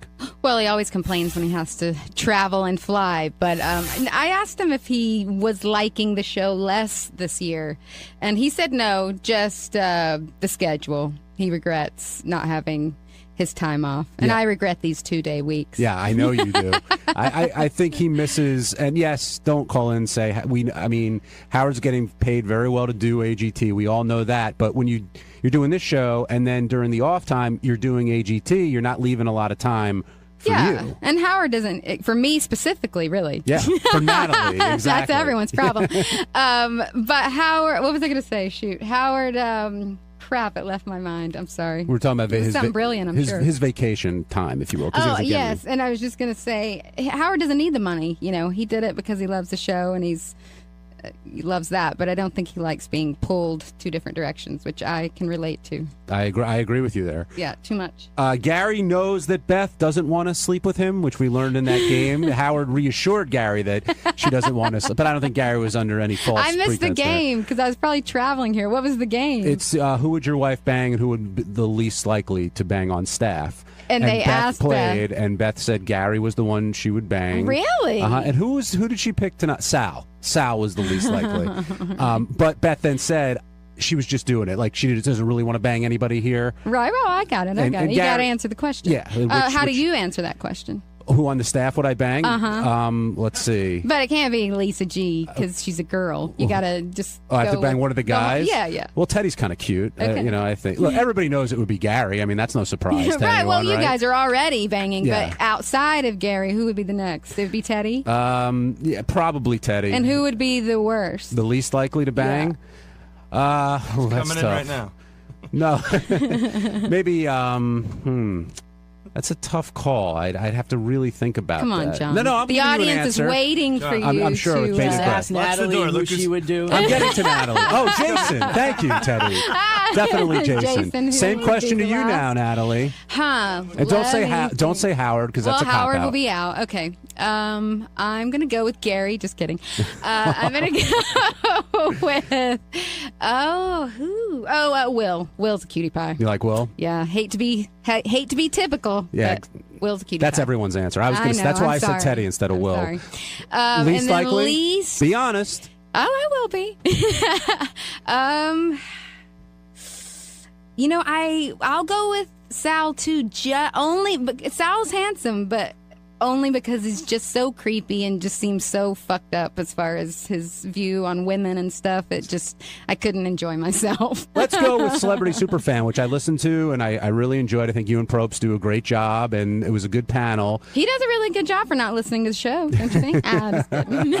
No, I know Probst is a big fan, and He is. and I was surprised with the Pieces of Vinyl thing because he did watch our show, so that kind of threw me a little bit. But that being said, you feel like not everyone. Now, look, you're a unique super fan. You could A take freak, on. you can say it. No, you could take on the regular super fans and hold your own. I think, I but could be on the regular Superfan roundtable. but you say Andy Richter, who I thought was fantastic on Celebrity Superfan, Yeah. really knows it. You could tell when people listen to the show Yeah. 6 to 10, 30, or however long it goes, right? He knew everything, absolutely. And Krista Miller listens all the time as well. And then who was the other one? Danny Zucker? Danny Zucker seemed to be for real. And I thought Jason Alexander, he had to leave early, but I thought he was good. I thought he was good on the show. He was knowledgeable, but not about current stuff. So he was going back to the old stuff. Yeah, I don't know how much of a listener he is. And you're saying I know. Knoxville is a poser or is not a poser? Let's get this straight. I actually wasn't. He did give me the blank stare on Pieces of Vinyl. He didn't know Pieces of Vinyl. So Mhm. I'm going to have to go poser. Wow. But cute poser. That makes it okay. Yeah. I'm trying to think who else. We're forgetting. Oh, Cordry. Cordry's a... He seemed like a true fan as well. And I think you've talked about this with Howard before, though. But when you meet somebody and you find out they're really a Howard fan, they go up like 100 notches in your eyes, right? Absolutely. Well, we're just going to have something to talk about, which is fantastic. I never go out, but I go to that Jimmy Kimmel party every year because that's my peeps. And how was the Kimmel party this It's go around? fun because we all talk Howard and everybody knows everybody because of that. And it's just fun. Yeah, You walk in and know you're on the same ground, whatever that term is. Now I feel like JD. Common ground? Common ground. There you go. Thank you. And how deep did the conversations go? I mean, you could talk anything. Like, can you tell when people are like, yeah, they like Howard, but they really don't know the show, versus somebody who can, break down Benji's Vortex, for example? I think I'm just drawn to the people I know are already super fans, so that's kind of who I go talk to. Ryan Philippe, and he's cute Another as well. cute But one. There seems to be a pattern I know. here, Natalie. Do you talk to any ugly super fans? Let me see. Yeah, I talked to a couple. Okay, just checking. What's the approach with Howard, though, at that party? Is everyone kind of stepping back, or does anybody, move everyone out of the way to go talk to him? I don't know. I am just sort of excited to be in the environment with a bunch of super fans, but Howard, I heard him complaining about the party and that he does, first of all, his timeline, he spent 30, 45 minutes talking to everyone. He was there for 9 hours, I think, after that recap. But he complained about it. But I have to say, what nobody pointed out is Howard and Beth are standing at the entrance of Jimmy's house, greeting everyone. It was like a wedding reception. So to say he got stuck outside, that's kind of where he placed himself. I see. Because he is a very gracious guy, and he is, I'm sure thankful or just at least gracious that Jimmy threw him this party. But they do stand there like the welcoming committee. So for me, I just felt like I had about a minute, and then my job was to just go inside. So I felt like I was following the protocol. But I guess he talked to other people longer. But I'm just excited. I don't want to be on Howard's radar to talk about from the party. So I kind of say hi and be all nice, and then I go talk to everyone else. Now, somebody else at the party this year was Gary. With and Mary. That's right. Let's talk about Gary for a second, because he's not here. And then when he comes in, That's the best time to talk about Of course. But I can't tell. I know you like breaking Gary's balls, no doubt about it. But I can't tell if there's something more there or not. That's the weird thing on the show. You can tell when someone's kind of getting in your face just because you want that reaction. But then sometimes it's like, no, I really do think you should be doing this, this, and this. How do you really feel? Well, I like Gary fine, but what I say about the things that bug me are real. But there's things about my husband that bug me. That doesn't mean I don't like him. Gary likes to just put a big blanket on the whole thing. She doesn't like me and just dismiss what I'm saying. But no, I like Gary fine. How do you think he feels about you? I think he probably doesn't like me. And do you care? Does that bother you? Yes, I care. I want Gary to like me, but I won't lose sleep over it. It seems like, I mean, again, in the last Celebrity Superfan, when they asked you the question, I mean, it was teed up. I knew you were going to say Gary, and Gary was there. It wasn't like he was, back here listening.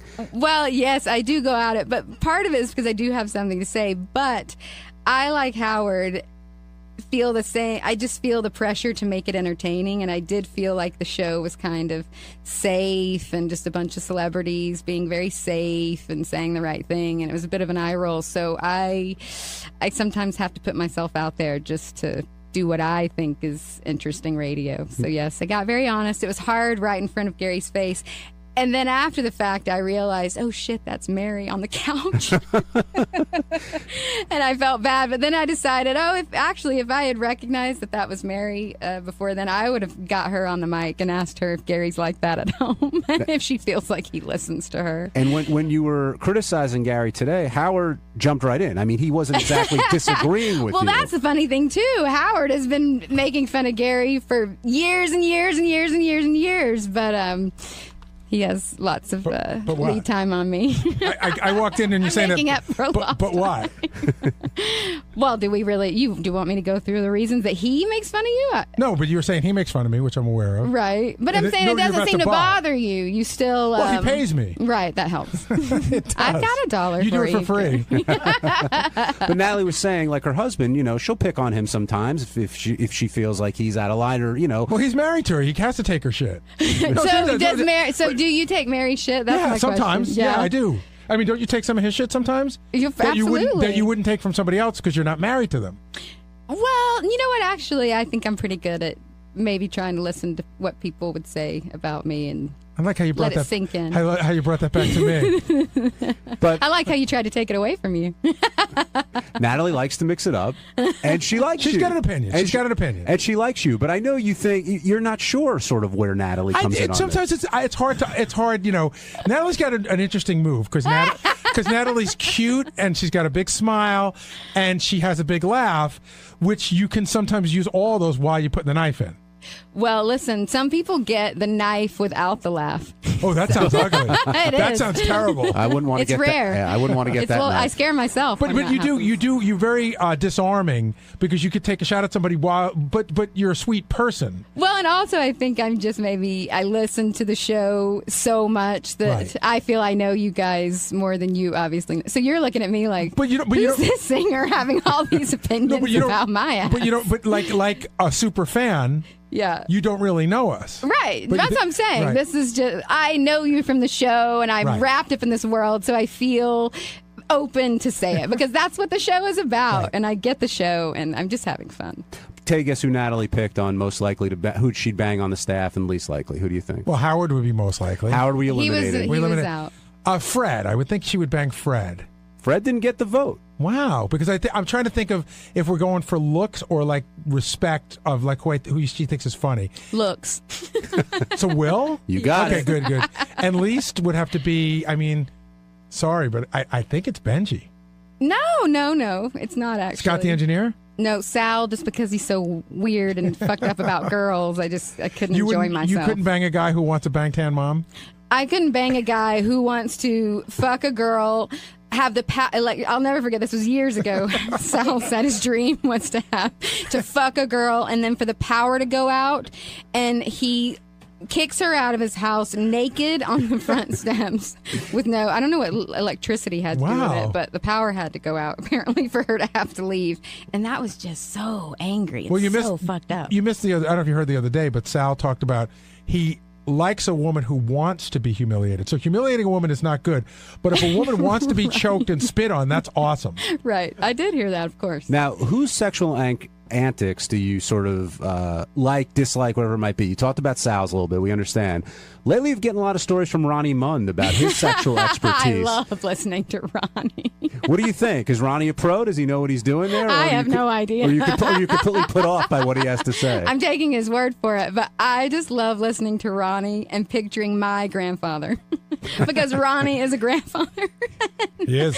And, oh, my God. I've never met a grandfather like him. Ronnie is one of a kind. He is. When you come out of the studio, Natalie, when you're done and you have to go talk to Lisa, it's hard. Awkward, totally phony, partially phony. No, who? Both of you.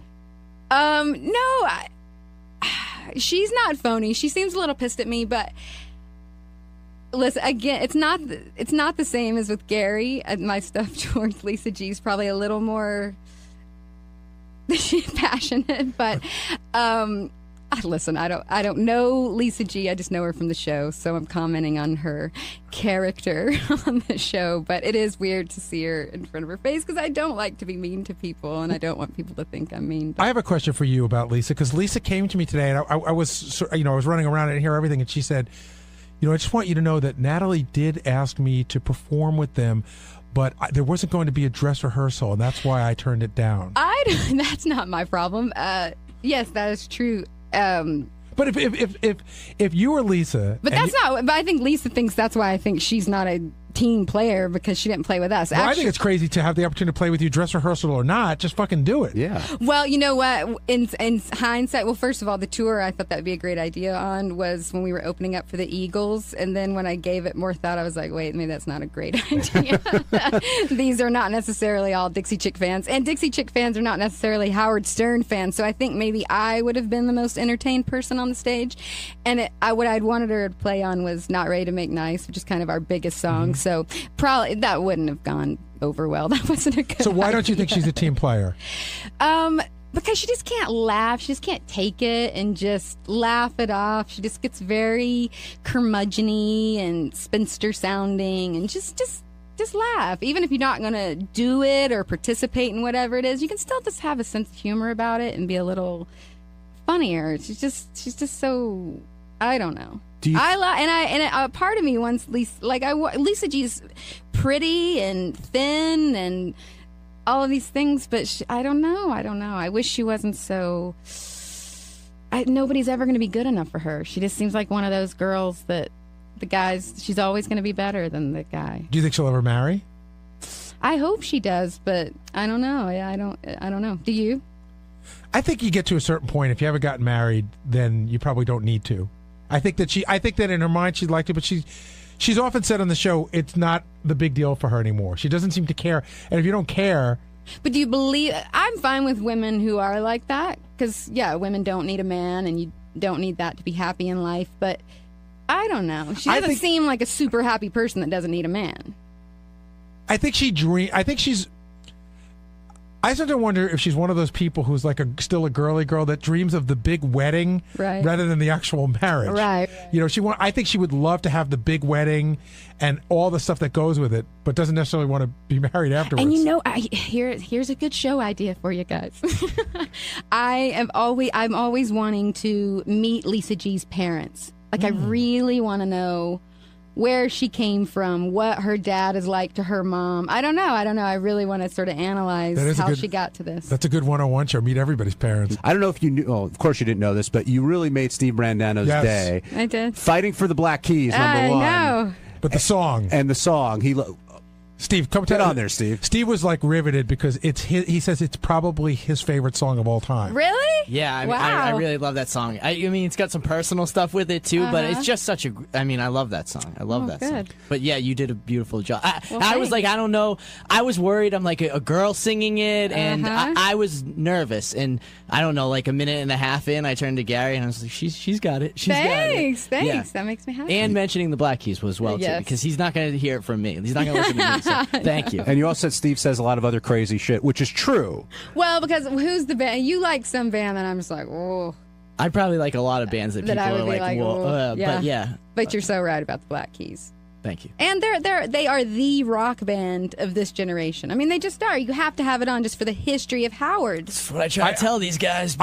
We've pushed that in meetings a lot, and I've gone as far. I actually got Howard to watch CBS Sunday Morning did a beautiful piece on them, and I was like, but I don't know. He's just like, I don't really listen to them, and it's not like they're super dynamic as an interview, but I think they're interesting. But they might be. I mean, they have interesting divorces. I just started researching them a little bit, not for the show.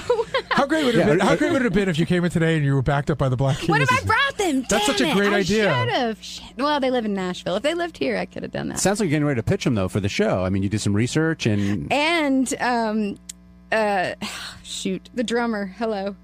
Patrick. I was just reading about his first wife and that whole divorce, and she, I guess, fancies herself a writer, and she's written like major articles about their I divorce. brought this stuff all out. Yeah, it's very. So I'm like, ooh, there's definitely stuff to talk about. But regardless, the sound that they can make to people. I mean, it's White Stripes. It's a level of talent that is just hard to come by. You have to just make an album with them and then bring them in as your backup. Happily. We almost got Ben Harper in here today. What happened to Ben? He's just chicken shit. And I plan on telling him all about it. Oh, you should. I will. Gus in Connecticut, you're on the wrap-up show. How are you? Good. Great, Gus. I'm a huge fan. I'm glad that Steve Brandano approves of your music and the quality, and I'm sure you're relieved because of that. But I got a question. The last couple appearances that you had, you have gone a little softer with your music. Do you think that your voice has gotten a little weaker as time has gone by? Yes. Definitely. No. And what do you mean softer with my music? Fuck you. Just kidding. See, I don't think he said up here he thought you've gone more mellow, but I don't think that's it at all. I think it's gone more reverse. Cerebral would be a better word. Thank you. I was going to ask, how long have you been listening to the show? Like consistently, like a freak since 2005. So, because this may have been discussed last time you were on, but when Howard was sort of not siding with the Dixie Chicks, were you a listener of the show? So. At that time when he berated us and called me a fat pig, I did not live in a city where I got Howard. So after that, what made you come to the show? Because I know if I listened to a show where somebody called me a fat pig and berated me, I might not go back again. Yeah, who turned you on to the show? Well, I'd listened to it before that because I lived in Dallas for a little bit, and he was on there. But it was more, I would hear maybe for an hour in the mornings while I was getting ready. And then when I lived in Austin, he was on the radio there, so I got to hear him some. But, I've never listened to the show or shows where he was so horrible to us. But I just love Howard, and I felt this connection with him just as far as the FCC goes, and just as far as standing his ground and sticking to his guns about freedom of speech and media and things like that. So when you started listening to the show, had he already begun the turnaround for you guys? Because it was in 2005, yeah. He had. But that's not when I started listening to the show. That's just, Sirius makes it to where you can be a fanatic fan because it plays all day, and now with the app it's the best because I can pause it and fast forward and rewind, and it's the best. Tim in Ohio, you're on the wrap-up show.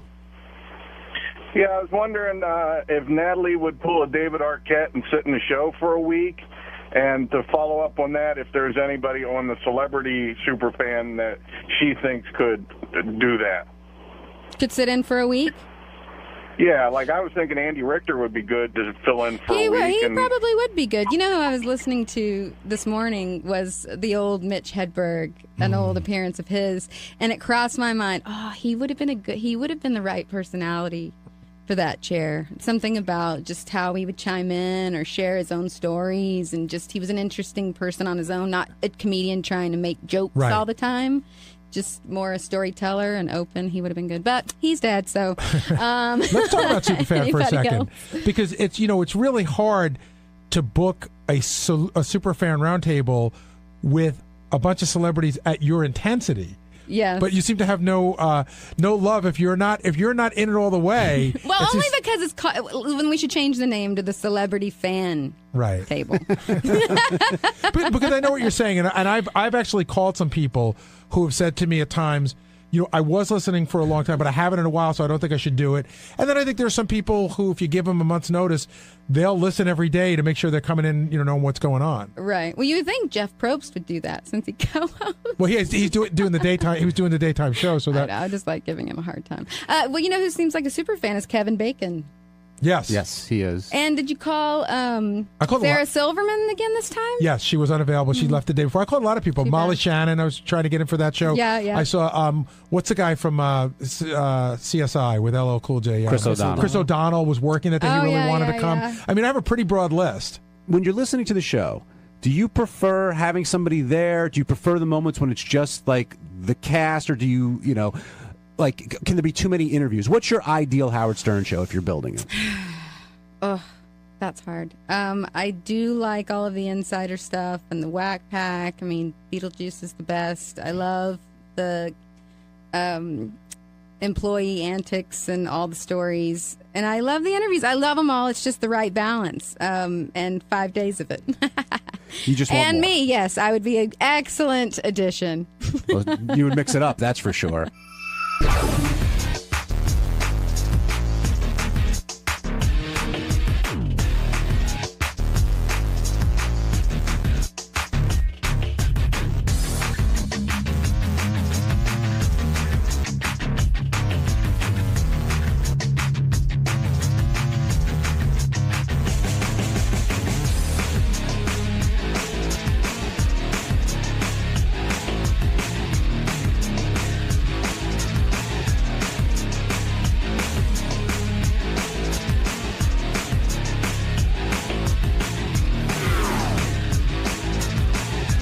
Gets married.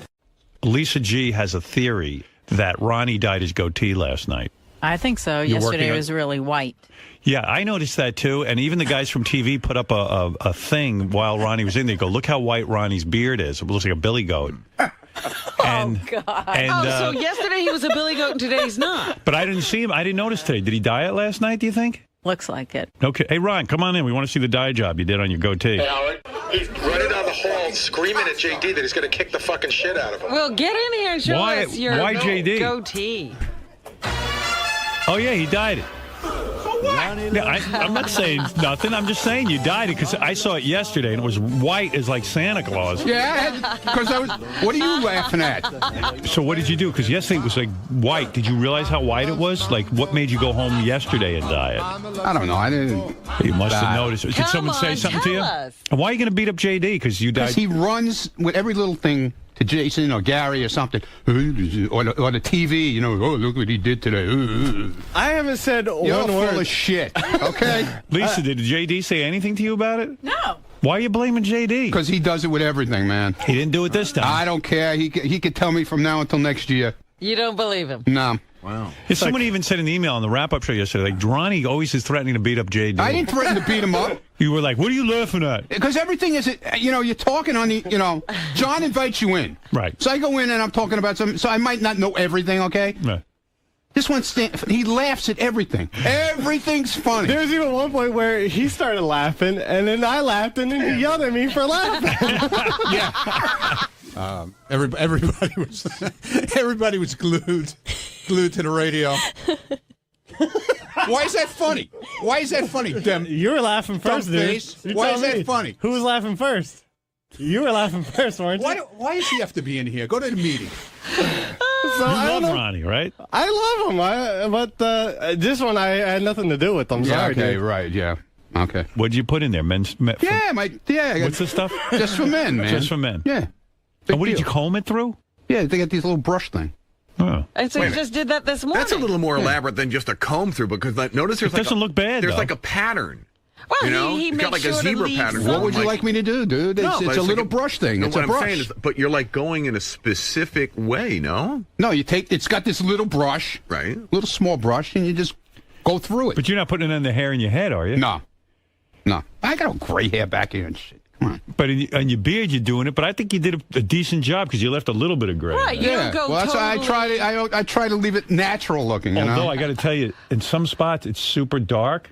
Like it's like sometimes the dye. No, like right in the middle there. It's like a fan. Sometimes the dye. Yeah, sometimes the dye gets real thick in places. You know what's interesting? Like, see this one part? I don't know if you can see it. Right, you just turn your head. I know what you mean. Under the lip. No. Turn. Right, the fan part. Back.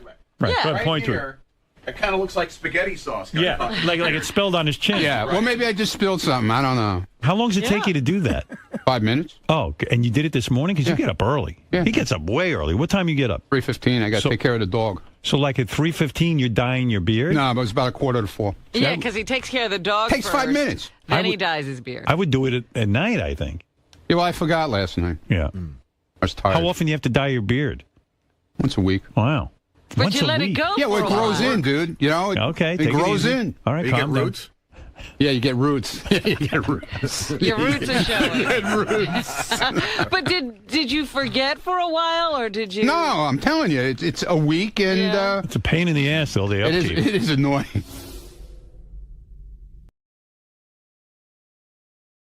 Hey, by the way, you really are a moron. Why? I mean, I heard you on the wrap-up show. I'm going to play it where they're asking you about who's running for president. Politics is not my thing, man. Motherfucker, you're stupid. But I mean, do you ever open the paper ever? Yeah, I open it a little He bit. thought Barack Obama was a Republican. He's a good guy. I think I'm going to vote for Obama. I really am. Yeah, are you sure you are? He's got to be better than the asshole we have in the White House now. So It's still a horse race. Do you know who she is, Hillary Clinton? Yeah, you know sure, that. she's Clinton's wife. What does she do for a living? She's. I know what she is. She's the governor of. Which country? Of New York, right? Isn't she the governor? No, wait, that would be. Governor. I mean, Yeah, Pataki. she's the governor of Pataki. Do you still think Pataki's governor? No. She's now. Who's the governor of New York? She's the governor. Right. Okay. Of New York. And who are the senators? That's a good question. Brownback or something? Yeah, All right, Senator Brownback is Brown. a senator. Yeah, And yeah. who's the other one? We have how many senators? If you're asking for another one, we must have two. So Right. Brownback and who else? Well, I won't call you an idiot if you get this. Well, you got Brownback, right? You know that Hillary Clinton's the governor of New York. Who is the other senator from New York? You'll impress me if you know that.